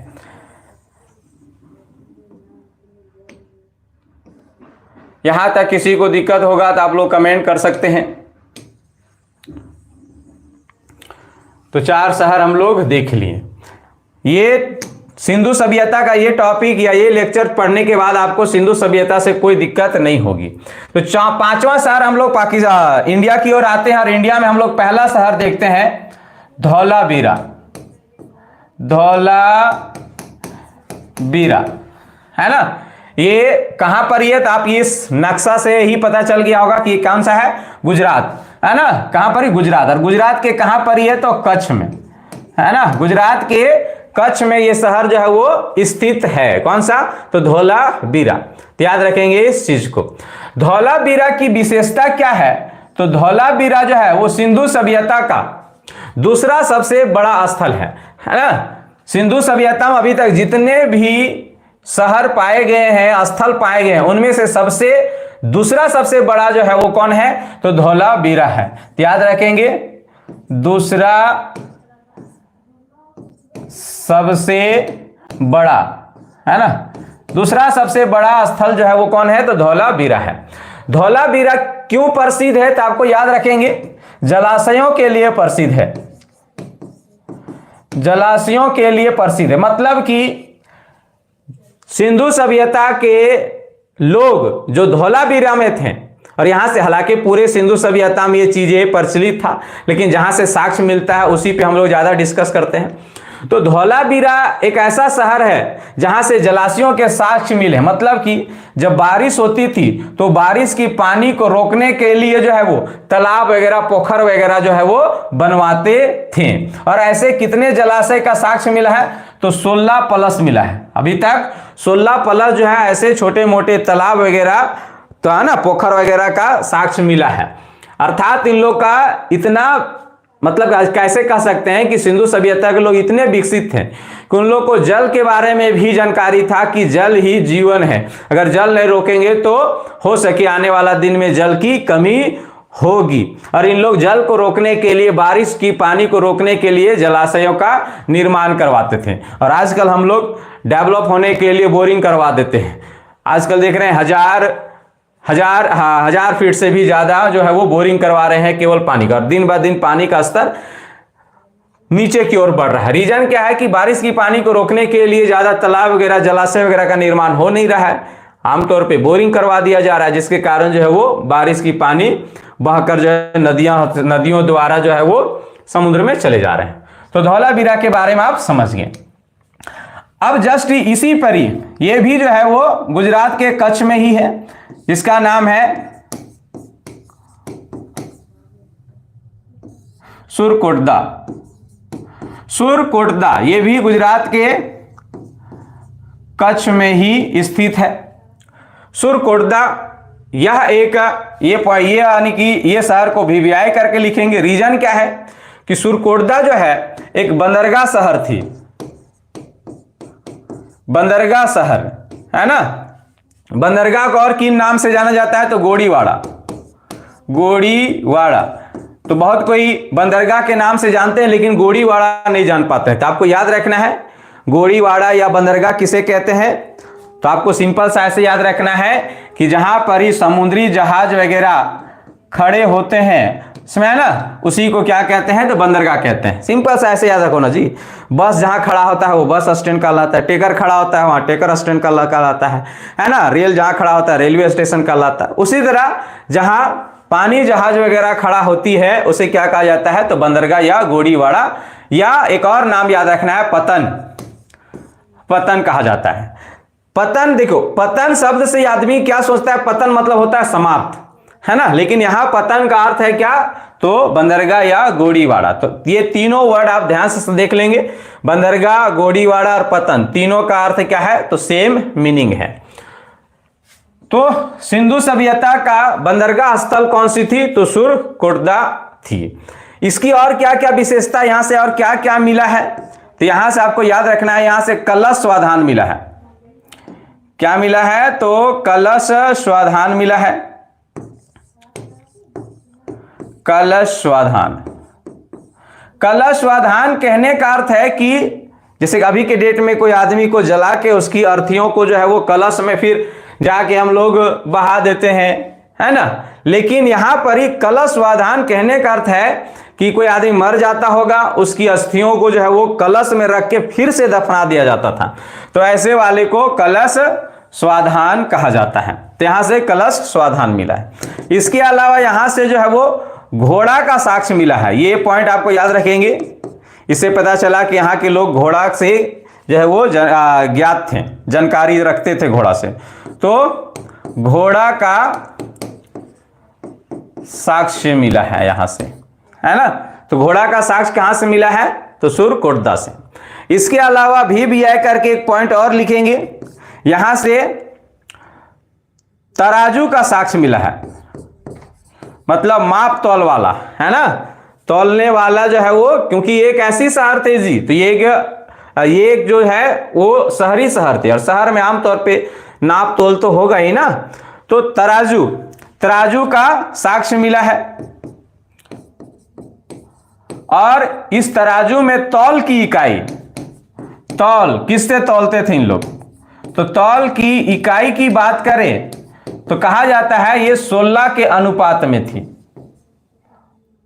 16 के अनुपात में थी, मतलब 16 के रेशियो में जो है ये इसकी इकाई बढ़ते जाती थी, 16 के अनुपात में। जैसे कभी कैसे 1 केजी, फिर 2 केजी, फिर 5 केजी, फिर 10 केजी, ऐसे ही तौल की इकाई है ना जी।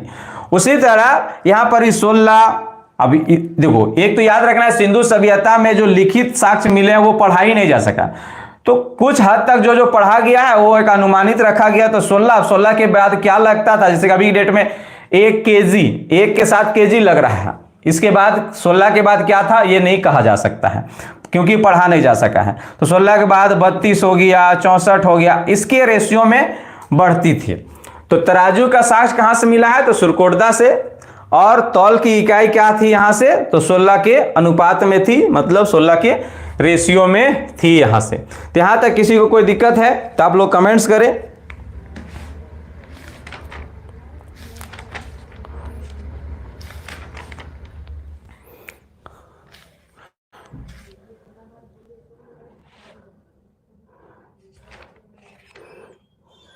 यहां तक किसी को कोई दिक्कत है तो कमेंट्स करें आप लोग।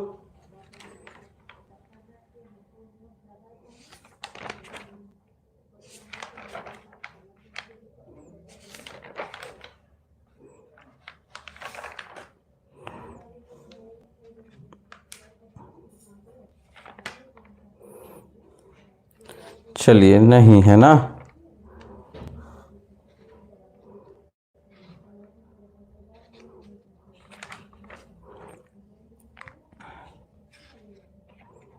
साउंड वगैरह सब सही है ना, आप लोग कोई कमेंट नहीं किया अभी तक।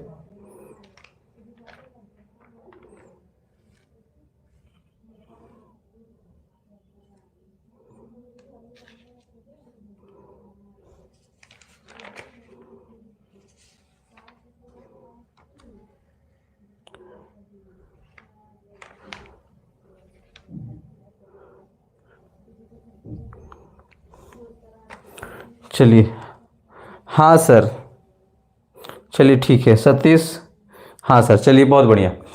चलिए, तो यहाँ पर इस सुरकोटदा के बारे में हम लोग देख लिए और धौलावीरा के बारे में देख लिए। अब हम लोग अगला शहर यहाँ पर ही देखते हैं। आप लोग स्क्रीनशॉट लेते चलेंगे, क्योंकि कुछ कुछ चीज़ें जो है हम मिटाएंगे, क्योंकि अगला जो शहर आने वाली है वो थोड़ी जो है बड़ी शहर है। सिंधु सभ्यता का सबसे बड़ा पतन शहर है, पतन मतलब बंदरगाह शहर। तो 2 बंदरगाह शहर के बारे में हम लोग यहाँ देखने वाले हैं। तो ये शहर जो है कि ये कौन वाली है, तो लोथल है, लोथल। और ये शहर किस नदी के बगल में थी, तो भोगवा नदी, है ना, भोगवा नदी के बगल में थी। कौन वाली, तो लोथल, है ना, याद रखेंगे इस चीज को।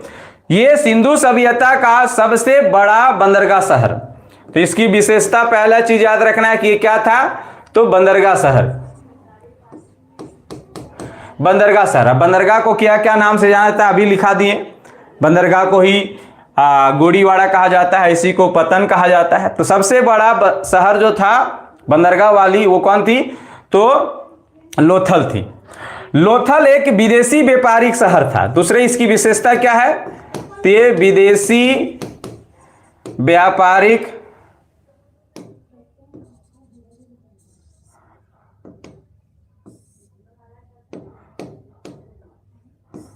ये क्या थी, तो विदेशी व्यापारिक शहर था।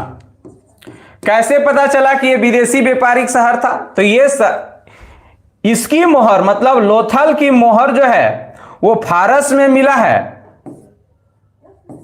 और फारस का मोहर जो है यहां पर ही लोथल में मिला है। फारस मतलब अभी के डेट में ईरान, है ना, तो ईरान का मोहर जो है वो लोथल में मिला है, और लोथल का मोहर जो है वो ईरान में मिला है। इससे अंदाजा लगाया गया है कि ये विदेशी व्यापार, मतलब फारस से इसका व्यापार होता होगा। याद रखेंगे, विदेशी व्यापारिक शहर था ये। इसके अलावा यहां पर इसके सबसे इंपॉर्टेंट चीजें भी आई करके लिखेंगे। लोथल से जो है वो चावल का साक्ष्य मिला है, चावल का साक्ष्य मिला है। और ये कितनी पुरानी है ये चावल, है ना, कई बार तो यही क्वेश्चन पूछ दिया गया है कि लोथल की चावल कितनी पुरानी है, तो 1800 बीसी का है ये, है ना। लोथल की चावल कितनी पुरानी है, तो 1800 बीसी का है। देखिए, सिंधु सभ्यता की अगर बात करें, सिंधु सभ्यता की मुख्य फसल, तो मुख्य फसल गेहूं और जौ थी। मतलब आमतौर पे यहां गेहूं और जौ उगाया जाता था। लेकिन किसी किसी शहर से जो है वो चावल का भी साक्ष्य मिला है, जिसमें से एक कौन है, तो लोथल है। तो लोथल का चावल कितना पुराना है, तो 1800 बीसी। अगर वर्तमान से तुलना कर दे तो 2000 और हेड हो जाएगा, तो 2000 प्लस 1800 तो कितना हो जाएगा, तो 2800 वर्ष पुराना है ना। तो देख लेना है ऑप्शन में कैसा है। बीसी बोलता है तो बीसी हम लोग कहां से समझते हैं, तो 0, 1, 2 इधर जो आता है वो ईस्वी है, और इधर जाता है वो यानी कि ईसा पूर्व है, मतलब बीसी। तो यहां से बोला है 1800 साल पहले, मतलब यहां से। तो इधर हम लोग वर्तमान में 2024 में जी रहे हैं, तो 2000 और जुड़ जाएगा। तो ये चीज आपको याद रखना है कि क्वेश्चन में किस तरह के पूछ रहा है, कैसा ऑप्शन है। बीसी बोला है तो 1800 बीसी, और अगर पुराना बोला है तो फिर 2800, 2000 और ऐड हो जाता है। चलिए, और इसकी विशेषता क्या है, तो और इसकी विशेषता याद रखना है। देखिए, सिंधु सभ्यता की जितनी भी शहर थी, उनके घरों के दरवाजे जो है वो रोड की ओर नहीं खुलती थी। जैसे कि ये रोड है और यहां पर ही कोई घर है, तो जितने भी सिंधु सभ्यता के शहर थे, उन शहरों के घर के दरवाजे रोड की ओर ना खुल के इधर खुलती थी, है ना, ये साइड में खुलती थी आमतौर पे, पीछे साइड। देखो, इन लोग इतने विकसित थे कि इन लोग जानते थे कि रोड की ओर घर दरवाजा खोलेंगे तो बाल बच्चा जो है कूद के रोड में चला जाएगा, तो गाड़ी वगैरह से चपा के मर जाएगा। भले उस समय ऐसे गाड़ियां नहीं थी, फिर भी वो सब इतने समझदार थे कि दरवाजे किधर खोलते थे, पीछे की ओर, है ना। लेकिन अभी क्या है, वर्तमान में ये रोड है, रोड के बगल में ये घर बना दिया है और यही रोड खोल देगा, है ना, दरवाजा यहीं पे खोल देगा। ऐसा दरवाजा खोलता है, रोड पे एक कदम रखिएगा तो पता चलेगा बच्चा हबरते हबरते आ गया, गाड़ी तरह चला जाता है, गाड़ी जाम, है ना, इतना दो उतना दो, ये करने लगता है। तो समझदारी इन लोग इस समय से ही दिखाना स्टार्ट कर दिए थे सिंधु सभ्यता के लोग। लेकिन लोथल का एक ऐसा शहर था जिसके घरों के दरवाजे जो है वो पीछे की ओर ना खुल के रोड की ओर खुलते थे, जैसा अभी वर्तमान में खुलता है। तो यहां क्या आपको याद रखना है, लोथल के घरों के दरवाजे रोड की ओर खुलती थी, है ना, रोड की ओर खुलती थी। बाकी सबके किधर खुलती थी? तो रोड के पीछे की ओर खुलती थी। ये चीजें आपको याद रखना है। तो ये VVI करके देखिए, कोई शहर का कोई खास चीज विशेषता है तो वो चीजें आपको अच्छे से लिख लेना है। तो पहली बात ये चीज है। इसके अलावा और यहां पर ही क्या मिला है लोथल से, और क्या मिला है भैया? तो लोथल से जो है युगल समाधान मिला है। मतलब कि 3 ऐसे कब्र मिले हैं जहां से जोड़ा दफनाया गया। मतलब कि देहात भाषा में कहें तो एक औरत और एक, यानी कि एक औरत और एक पुरुष का एक ही साथ में जो है वो दफना दिया गया। झारखंड में कह सकते हैं जनिए मर्दे के एक कब्र में दफना दिया गया। तो अगला यहां पर ही 5वां जो है युगल स्वधान। मतलब एक ही कब्र में जो है पति और पत्नी का दफनाया हुआ कब्र मिला है। ऐसे कितने कब्र मिले हैं? तो 3 कब्र।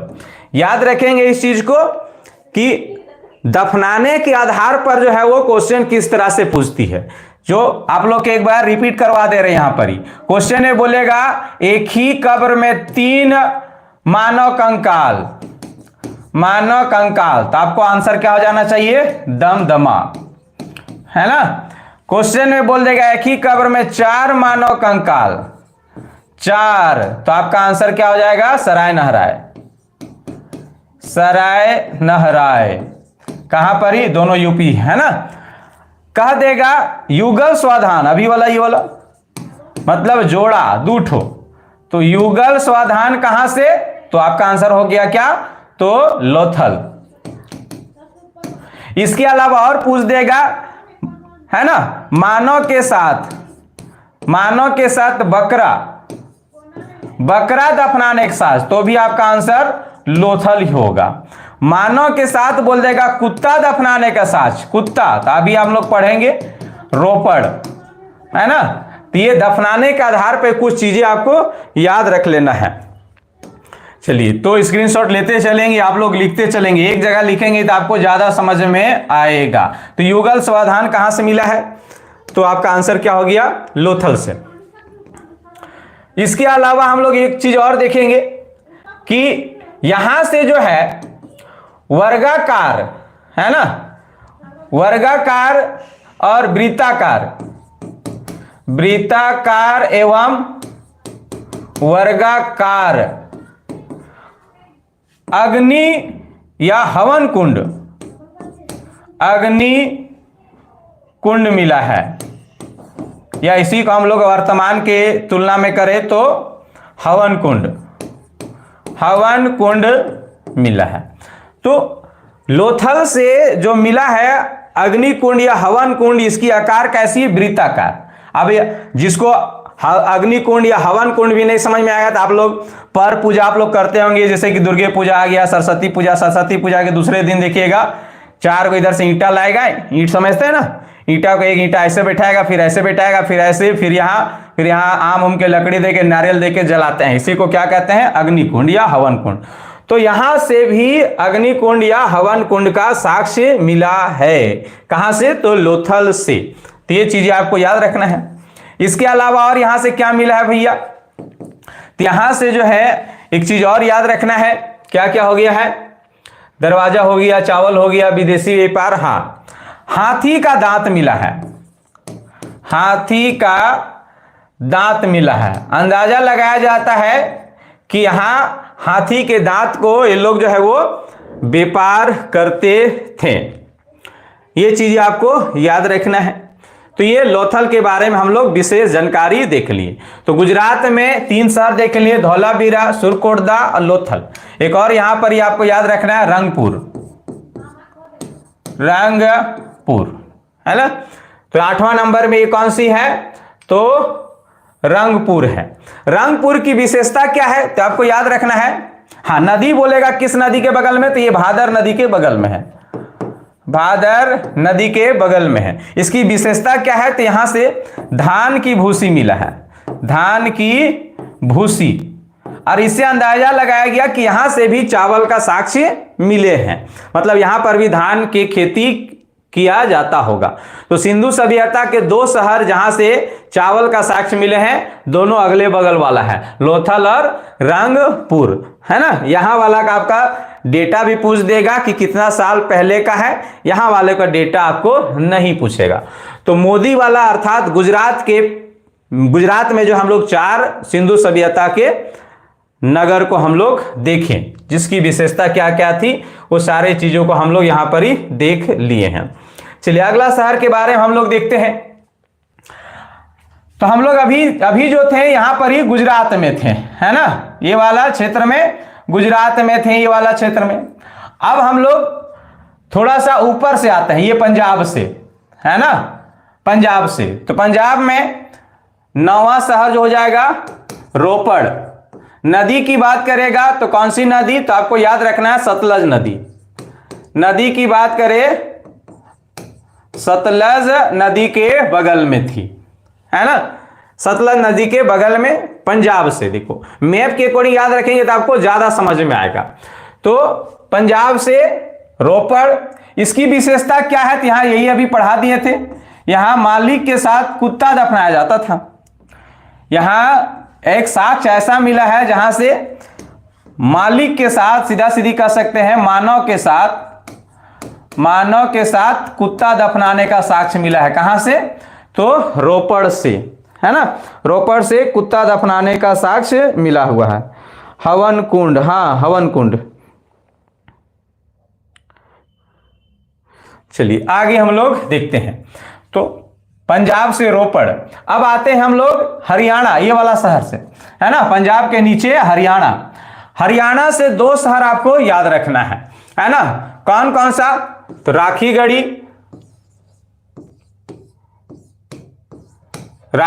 और बनवाली। राखीगढ़ी और बनवाली। राखीगढ़ी की विशेषता क्या है, तो राखीगढ़ी जो है वो सिंधु सभ्यता का सबसे बड़ा स्थल है। तो राखीगढ़ी क्या है, सिंधु सभ्यता का सबसे बड़ा स्थल है। ये इसकी विशेषता भी है करके ये चीजें को लिख लेंगे। आगे बनवाली की बात करें तो बनवाली भी कहां पर ही है, तो हरियाणा में। देखिए यही चीज याद रखना है कि कौन से शहर जो है वो कहां, वर्तमान के किस राज्य से मिल रही है। तो पंजाब से रोपड़ है, जबकि हरियाणा से 2 याद रखना है, राखीगढ़ी और बनवाली। बनवाली की विशेषता क्या है, यहां से टेराकोटा हल का साक्ष्य मिला है। टेराकोटा हल का साक्ष्य,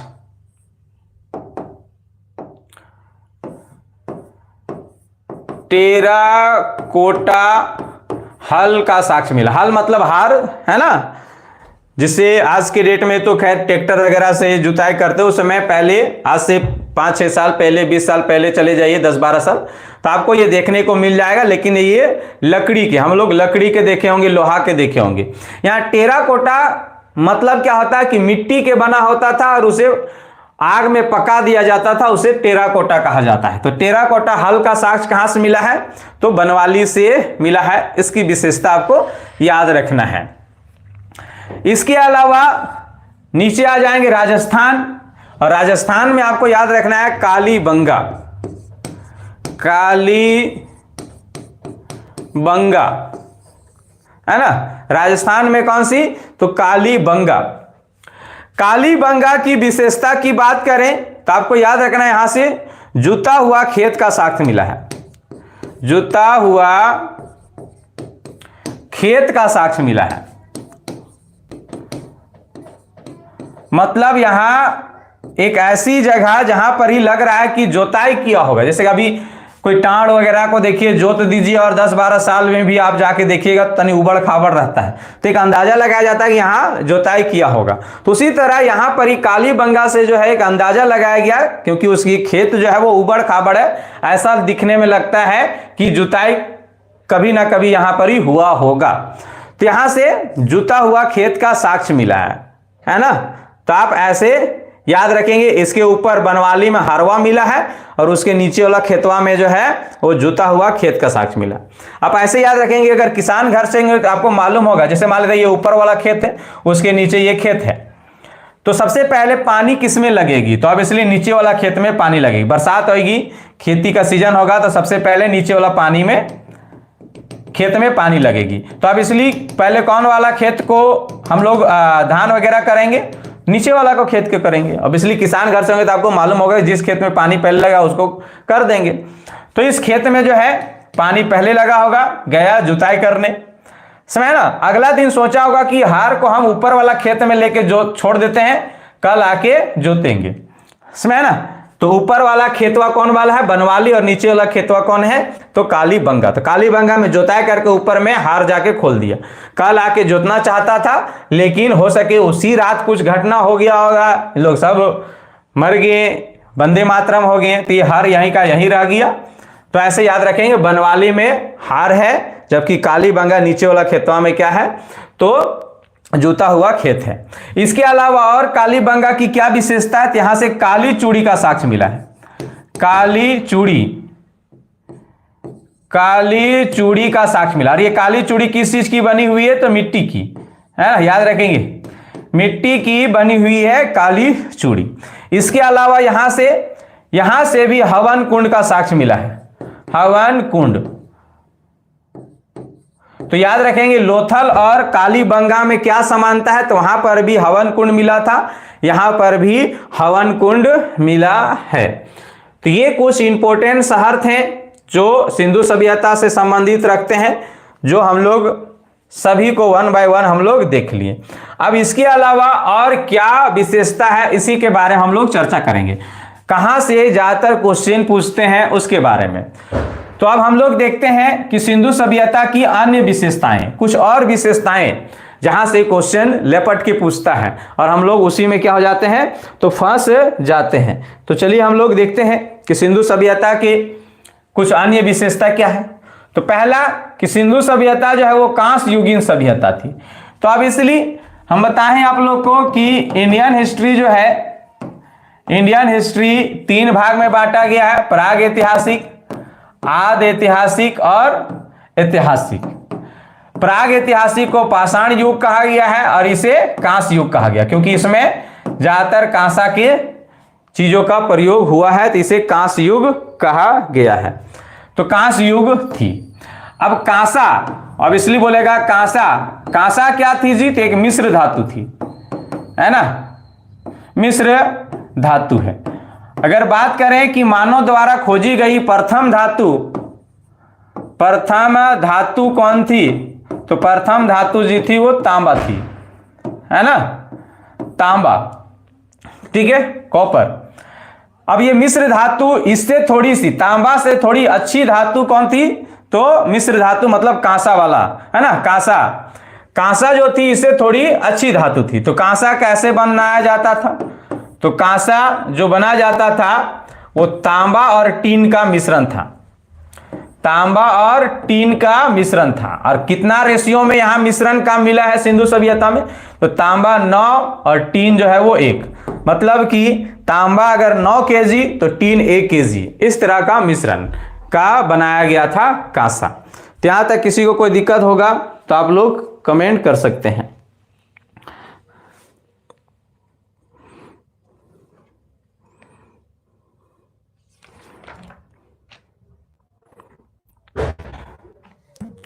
चलिए, किसी को कोई दिक्कत नहीं है। चलिए आगे हम लोग देखते हैं।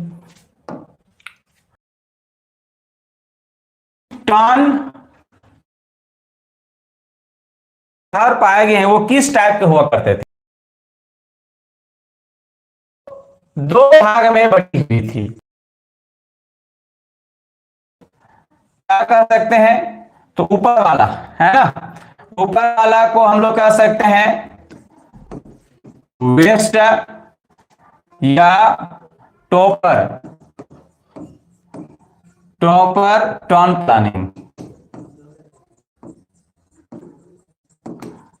और नीचे वाला को ईस्ट या लोअर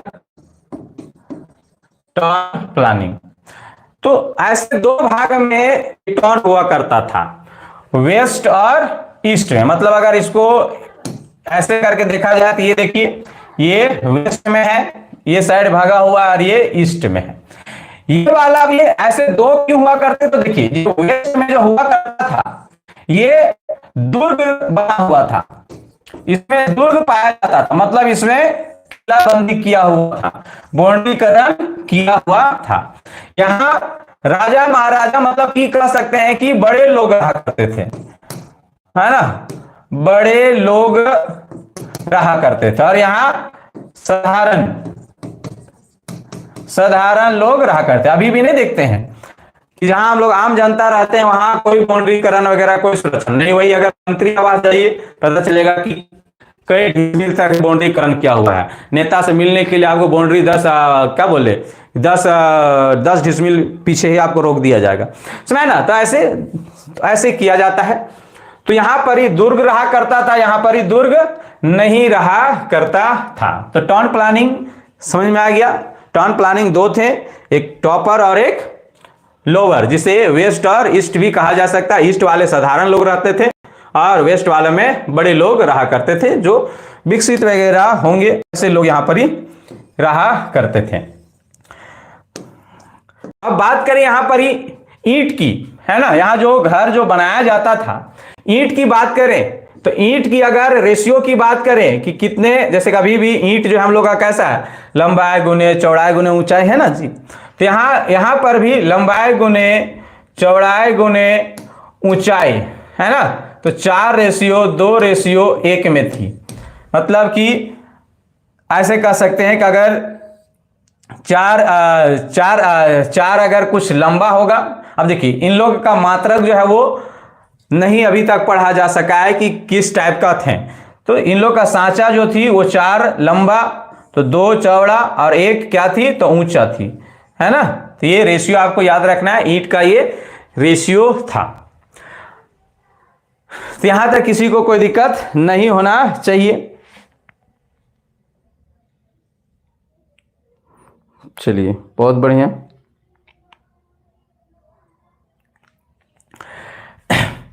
अब और थोड़ी सी ईंट की विशेषता की बात करें तो यहां के लोग सिंधु सभ्यता, याद रखेंगे इस पॉइंट को, जो भी आई करके लिखेंगे।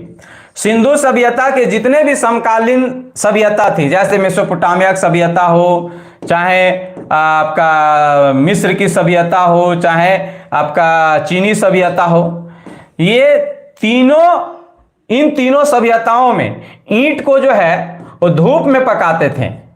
ईंट को कहां पे पकाते थे, तो धूप में पकाते थे।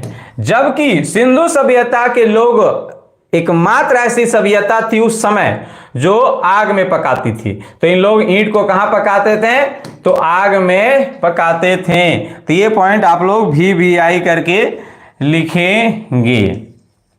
इसके अलावा और क्या थी, इसकी जोड़ाई कैसे करते थे इन लोग ईंट की, है ना। और कुछ आपको एक पॉइंट और याद रखना है ईंट से संबंधित, चंद हुदड़ों से। चंद हुदड़ो एक ऐसी शहर है, हम बताए थे कि चंद हुदड़ो जो है वो महिलाओं वाला शहर था। चंद हुदड़ो एक ऐसी शहर थी जहां से कर्व आकार के, मतलब कैसे कर्व, है ना, कर्व आकार के ईंट मिले, है ना, कर्व शेप में मिला है। तो कर्व शेप में ईंट कहां से मिली है, तो चंद हुदड़ो से मिली है। ये चीजें आपको याद रखना है। ईंट की अगर जोड़ाई की बात करें तो वर्तमान में जिस तरह जोड़ाई होती है वही जोड़ाई मिले हैं, है ना। जैसे कि अभी जोड़ाई कैसे होती है, ये हो गया। अब देखते होंगे कि ऐसा नहीं कि इसी ईंट ऊपर ऐसे अभी नहीं जोड़ते हैं, समझ ना किस तरह से जोड़ाई होता है। तो ये चिन्ह जो है वो मिलना नहीं चाहिए, है ना, ये चिन्ह नहीं मिलता है। तो इस तरह से यहां पर एक जोड़ा हुआ, तो अबर ईंटा जो है वो किस तरह से जोड़ा होगा, तो इस डायरेक्शन में जोड़ा होगा, समझ ना। इस जोड़ाई को इंग्लिश बाउंड कहा गया है, इंग्लिश बाउंड, है ना। जो इंग्लैंड में जिस तरह से जोड़ाई होता था वही जोड़ाई सिंधु सभ्यता में भी पाया गया है। और आमतौर पे सिंधु सभ्यता की खोजबीन जब हो रही थी वहाँ अंग्रेजों का शासन था, तो इसीलिए उन लोग नाम दे दिए क्या, तो इंग्लिश बॉन्ड रख दिया गया है। समझ ना, यहाँ तक किसी को कोई दिक्कत नहीं होना चाहिए। अब बात करें रोड की, तो रोड की एक विशेषता क्या है, तो रोड जो है एक दूसरे को समकोण में काटती थी। रोड क्या है, तो एक दूसरे को समकोण में काटती थी। जैसे ये रोड गई है, एक रोड ये वाला है, फिर इधर से अगर कोई रोड आई है तो एक दूसरे को इस तरह से, अभी भी आप लोग देखे होंगे इस तरह से रोड गया हुआ, तो ये समकोण में मतलब 90 डिग्री कोण बनाती थी। तो याद रखेंगे रोड एक दूसरे को कैसे काटते थे, तो समकोण में काटती थी, है ना। जो अभी आप लोग देखते होंगे चौक चौराहा में, बड़े बड़े शहरों में चल जाएंगे तो इसी तरह से काटते हैं, यहाँ पर ही ट्रैफिक वगैरह रहते हैं, समझे ना। तो इस तरह से समकोण में काटती थी, ये चीजें याद रखना है। दो चीजें आपको याद रखना है रोड से संबंधित, कि चंद हुदड़ो और बनवाली, चंद हुदड़ो और बनवाली दो ऐसे शहर हैं जहां से सड़कें और उनके नालियां जो है अच्छे नहीं मिले हैं, है ना, अच्छा नहीं मिला है। तो किस सिंधु सभ्यता के कौन सी शहर से सड़कें या नालियां उतने अच्छे नहीं मिले हैं, तो दो आपको याद रखना है, एक तो चंद हुदड़ो और एक बनवाली, है ना। तो ये दो चीजें आपको याद रखना है। तो ईंट के बारे में जान गए, टाउन प्लानिंग जान गए, याद रखेंगे इस चीज को कि भले यहां पर ही टाउन मिला है, सड़क वगैरह सारा मिला है, लेकिन कहीं पर ही जो है टेम्पल नहीं मिला है। देखिए यहां पर ही आप लोग, अब टेम्पल क्यों बोले, क्योंकि हम बताए थे कल कि हड़प्पा से जो है मातृ देवी की मूर्ति मिला है, मातृ देवी की, जबकि मोहनजोदड़ो से जो है वो पशुपति शिव का साक्ष्य मिला है, पशुपति शिव का साक्ष्य मिला है। इसका मतलब ये लोग पूजा पाठ करते होंगे, लेकिन कहीं पर भी मंदिर का साक्ष्य नहीं मिला है, ये चीज याद रखेंगे। ऐसा नहीं अंदाजा लगाइएगा कि यहां से बात करें भगवान वगैरह मिला है पशुपति तो मंदिर वगैरह भी मिला होगा, तो ऐसा नहीं है, मंदिर का साक्ष्य नहीं मिला है। अब बात करते हैं लिपि, तो लिपि की बात करें तो लिपि जो है याद रखेंगे सिंधु सभ्यता के लिपि जो थी वो भाव चित्रात्मक लिपि थी, भाव चित्रात्मक लिपि थी, ये चीजें आपको याद रखना। भाव चित्रात्मक लिपि कहने मतलब कि ये लोग भावनाओं से देख के अंदाजा लगाते थे कि इसको क्या चाहिए। जैसे कि अभी हम अगर भाव चित्रात्मक में बात करें, हमको ये चाहिए, और इस तरह से हम एक क्या बना दिए, तो कप बना दिए और ये बोल दिए कि हमको ये चाहिए, तो इससे क्या हो गया, तो हम चाय मांग रहे होंगे। लेकिन हाँ भाव चित्रात्मक में क्या होगा कि एक फिक्स नहीं होता कि हम क्या मांग रहे, हो सके आप पानी भी मांग रहे होंगे, हो सके चाय मांग रहे हो सके थोड़ा शाम वाला चाहिए, समझे ना। तो इस तरह से कुछ भी मांग सकते हैं, ठीक है। तो ये भाव चित्रात्मक थी। यहाँ पर कोई अगर बोले कि आप, जैसे कि अभी इन दिनों का आप पढ़ाई कर रहे हैं, आप बोल रहे हैं कि सर हम बोले कि कौन से कोर्स कर रहे हैं, तो आप क्या कर रहे हैं, ऐसे बना दे रहे हैं, ये भाव चित्रात्मक है। आप लोग कमेंट करके बताइए कि कौन से, है ना। तो इस तरह से भाव चित्रात्मक, कोई बोल रहा है कि हम पढ़ाई कर रहे हैं, क्या पढ़ाई कर रहे हैं, तो हम इस तरह से भाव चित्रात्मक में लिख दिए और पूछ रहे हैं कि बताइए कि हम क्या कर रहे हैं अभी। तो हो सके इसका कुछ भी मीनिंग निकला जा सकता था, है ना। लेकिन अभी अगर हम देखा जाए, मेरा भाव जो है वो क्या है, आई, ये कफ का अर्थ है टी और फिर ये आई, मतलब आई टी आई। तो ये ऐसे आप लोग भी कुछ भी नहीं यानी कि भाव निकाल सकते हैं, लेकिन मेरा भाव जो था वो आई टी आई था। तो यहाँ के कैसे थे, तो भाव चित्रात्मक थी, है ना। और ये भाव चित्रात्मक लिपि को गौमूत्र लिपि भी कहा गया है, गौमूत्र लिपि भी कहा गया है। तो याद रखेंगे गौमूत्र लिपि या भाव चित्रात्मक लिपि जो है वो कहां पर थी, तो सिंधु सभ्यता में फेमस थी। ये चीजें आपको याद रखना है। यहां तक किसी को कोई दिक्कत होगा तो आप लोग कमेंट कर सकते हैं।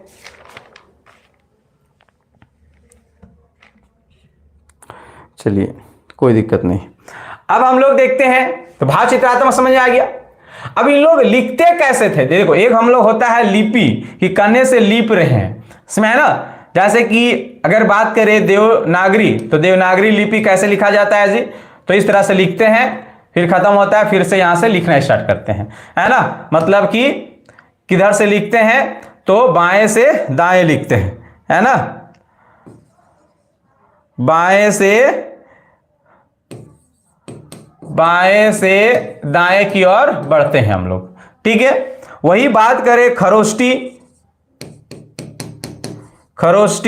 तो ये किधर से, इस डायरेक्शन से लिखा जाता है ना, दाएं से बाएं लिखा जाता है। तो उसी तरह यहां पर ही जो चित्रात्मक लिपि जो थी, वो कहा गया है कि ये जो बुस्ट्रोफेदन में लिखा जाता था, है ना,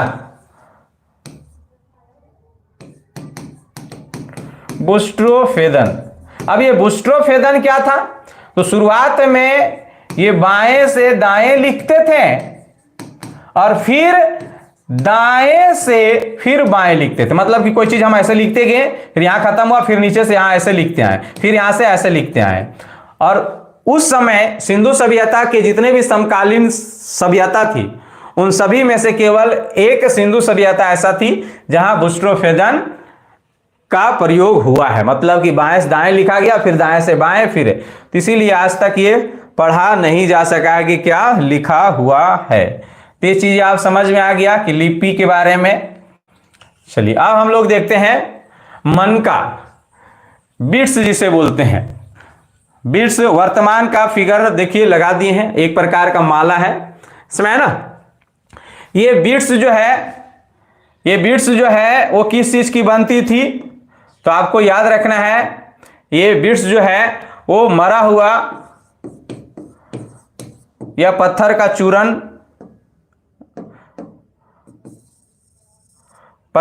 चूरन और चूना पत्थर से मिलकर बनता था।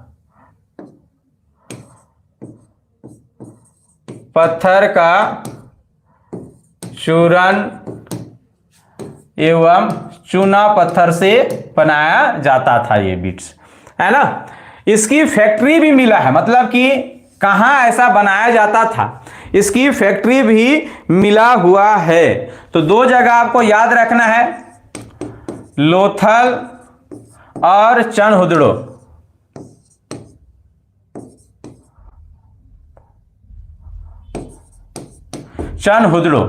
तो दो ऐसे स्थान है जहां से मनका का फैक्ट्री मिला है, मतलब यहां मनका बनाई जाती थी। तो याद रखें इस चीज को, ये वाला को आप VVI करके लिख लेंगे, है ना। तो ये चीजें आपको याद कर लेना है कि लोथल और चंदहुदड़ो से जो है वो मनका मतलब बिट्स, वर्तमान फिगर देख लीजिए किस तरह से ये बनाया जाता था, और ये कहां इसकी फैक्ट्री थी, तो लोथल और चंदहुदड़ो से। ये किससे बनना था, तो पत्थर यानी पत्थर का चूरन एवं चूना पत्थर से बनता था, है ना। या सीधा सीधे इसे आप सेल खड़ी भी कह सकते हैं, सेल खड़ी, है ना। मतलब इन सब का मिलाकर एक बनाया जाता था पत्थर, उसे सेल खड़ी कहा जाता था। उसमें आसानी से जो है वो चित्र वगैरह बनाया जा सकता था, तो ये सेल खड़ी। अब बात करते हैं मोहर की, सिंधु सभ्यता का मोहर, है ना। तो मोहर जो है वो बहुत इंपॉर्टेंट है। सबसे पहले तो ये बनता किससे था, तो आपको याद रखना है सेल खड़ी से। कई बार ये क्वेश्चन पूछा हुआ, सेल खड़ी क्या है तभी बताएं, या फिर ऐसे याद रखें एक प्रकार का पत्थर है जिसमें आसानी से कोई चित्र वगैरह बनाया जा सकता है। इसके अलावा यहां पर ही बोलता है कि ये यहां के मोहरों में, सिंधु सभ्यता के मोहरों में जो है वो कुछ कुछ लेख मतलब लिखा हुआ रहता था, लेकिन वो लेख को अभी तक पढ़ा नहीं जा सका। लेकिन कुछ जानवरों का फिगर रहता था, है ना, जानवरों का फिगर रहता था उस मोहर में। हो सके जानवर का ही लोगों से पता चलता होगा, जैसे कि अगर मान लेते हैं कि बाघ वाला मोहर मार दिया तो पता चला कि पेड़ माल है ये, है ना। मार दिया गेंडा वाला तो समझ जाना कि आधा पेड़ वाला माल है, ऐसे कुछ इंडिकेट होगा। तो यहां के मोहरों में जो है वो किसका किसका कौन कौन से जानवर का चित्रकारी मिला है, तो सबसे ज्यादा जो चित्रकारी मिला है वो एक श्रृंगी जानवर, एक श्रृंगी, है ना, एक श्रृंगी जानवर, इसका नाम है बोला गया एक श्रृंगी जानवर, मतलब कि ये बकरी के जैसा तो दिखता था, लेकिन वो बकरी का जो डबल सींग होता है वो सींग इसका एक ही था बीच में, इसीलिए इसका नाम है पड़ गया एक श्रृंगी जानवर, जो वर्तमान में ये जानवर लुप्त है, समझ ना। तो एक श्रृंगी जानवर का सबसे ज्यादा जो है वो यहां पर ही मोहरों में फिगर मिले हुए हैं। इसके अलावा और क्या मिला हुआ है, तो हाथी हो गया, बाघ हो गया, गेंडा हो गया, है ना। तो ये सब जानवर का जो है वो यहां से साक्ष्य मिले हुए हैं। देखिए आमतौर पे सबसे ज्यादा बकरी का भी मिला है ना, बकरी का भी साक्ष्य मिला हुआ है। यहां सबसे ज्यादा जो क्वेश्चन पूछा हुआ है, बोल देगा कि सिंधु सभ्यता के मोहर में किस जानवर का साक्ष्य नहीं मिला है। देखिएगा ऑप्शन में गाय रहेगा, है ना, तो गाय को मार देना है। गाय का साक्ष्य जो है वो मोहर में नहीं मिला हुआ है, या सिंधु सभ्यता की कहीं पर भी जो है वो गाय का साक्ष्य नहीं मिला। हाँ, कुबड़ा सांड का साक्ष्य मिला, सांड का साक्ष्य मिला है, सांड का, लेकिन गाय का साक्ष्य नहीं मिला हुआ है। और सबसे ज्यादा सिंधु सभ्यता के लोग का सबसे प्रिय जानवर जो था वो कुबड़ा सांड, है ना। सिंधु सभ्यता का सबसे प्रिय जानवर जो था वो कौन था, तो कुबड़ा सांड। मतलब इन लोग इस जानवर को कहा जाता है कि पूजा भी करते थे। कुबड़ा सांड किसे कहते हैं, तो देखिएगा कोई मतलब कि सांड जिसका गर्दन पूरा हेवी जैसा ऊंचा रहता है, समझ ना, तो वैसे सांड को जो है वो क्या कहा गया है, यहाँ पर कुबड़ा सांड कहा गया है ना। उसका गर्दन पूरा सीधा आप ऐसे कर सकते हैं, जैसे कि अभी के डेट में कोई पुरुष वगैरह का मसल उसल भयानक हेवी टाइप में रहता है, पूरा हैवी मसल, उसी तरह उसका मसल मतलब कंधूरा उठल रहता है पूरा, समझ ना, तो उसी को कुबड़ा सांड कहा जाता है। तो याद रखेंगे मोहर, सबसे ज्यादा मोहर बात करें कहां से मिला है, तो लोथल से मिला है ना। और लोथल के मोहरों में सबसे ज्यादा कौन कौन से जानवर का साक्ष्य मिला, तो सबसे ज्यादा एक श्रृंगी जानवर, उसके बाद हाथी, गाय, ये सब नॉर्मल, लेकिन सबसे ज्यादा एक श्रृंगी मिला। किसका नहीं मिला है, तो आपको आंसर मारना है क्या, गाय का जो है वो साक्ष्य नहीं मिला हुआ है। तो आज सिंधु सभ्यता का लगभग चीजें जो है वो समाप्त हो गया। अगर आपको दिक्कत हुआ होगा तो एक बार वीडियो को जो है वो दोनों देखिए, है ना। आज तो हम आप लोग को सूतका के इंडोर से पढ़ाएं, इससे पहले 2 और भी पढ़ा दिए थे, हड़प्पा और मोहनजोदड़ो, और इसके साथ साथ कौन कौन से भूगर्भ वैज्ञानिकों ने इसकी खोज की, कौन कौन से साक्ष्य निकाले, ये सब सारी चीजें हम बताए थे। तो वो सारे आप एक बार 1 बाय 1 देखें। हिस्ट्री का ये 3रा लेक्चर था, तो आप शुरुआत से देखेंगे तो आपको ज्यादा समझ में आएगा। चलिए मिलते हैं नेक्स्ट वीडियो में, तब तक के लिए गुड बाय।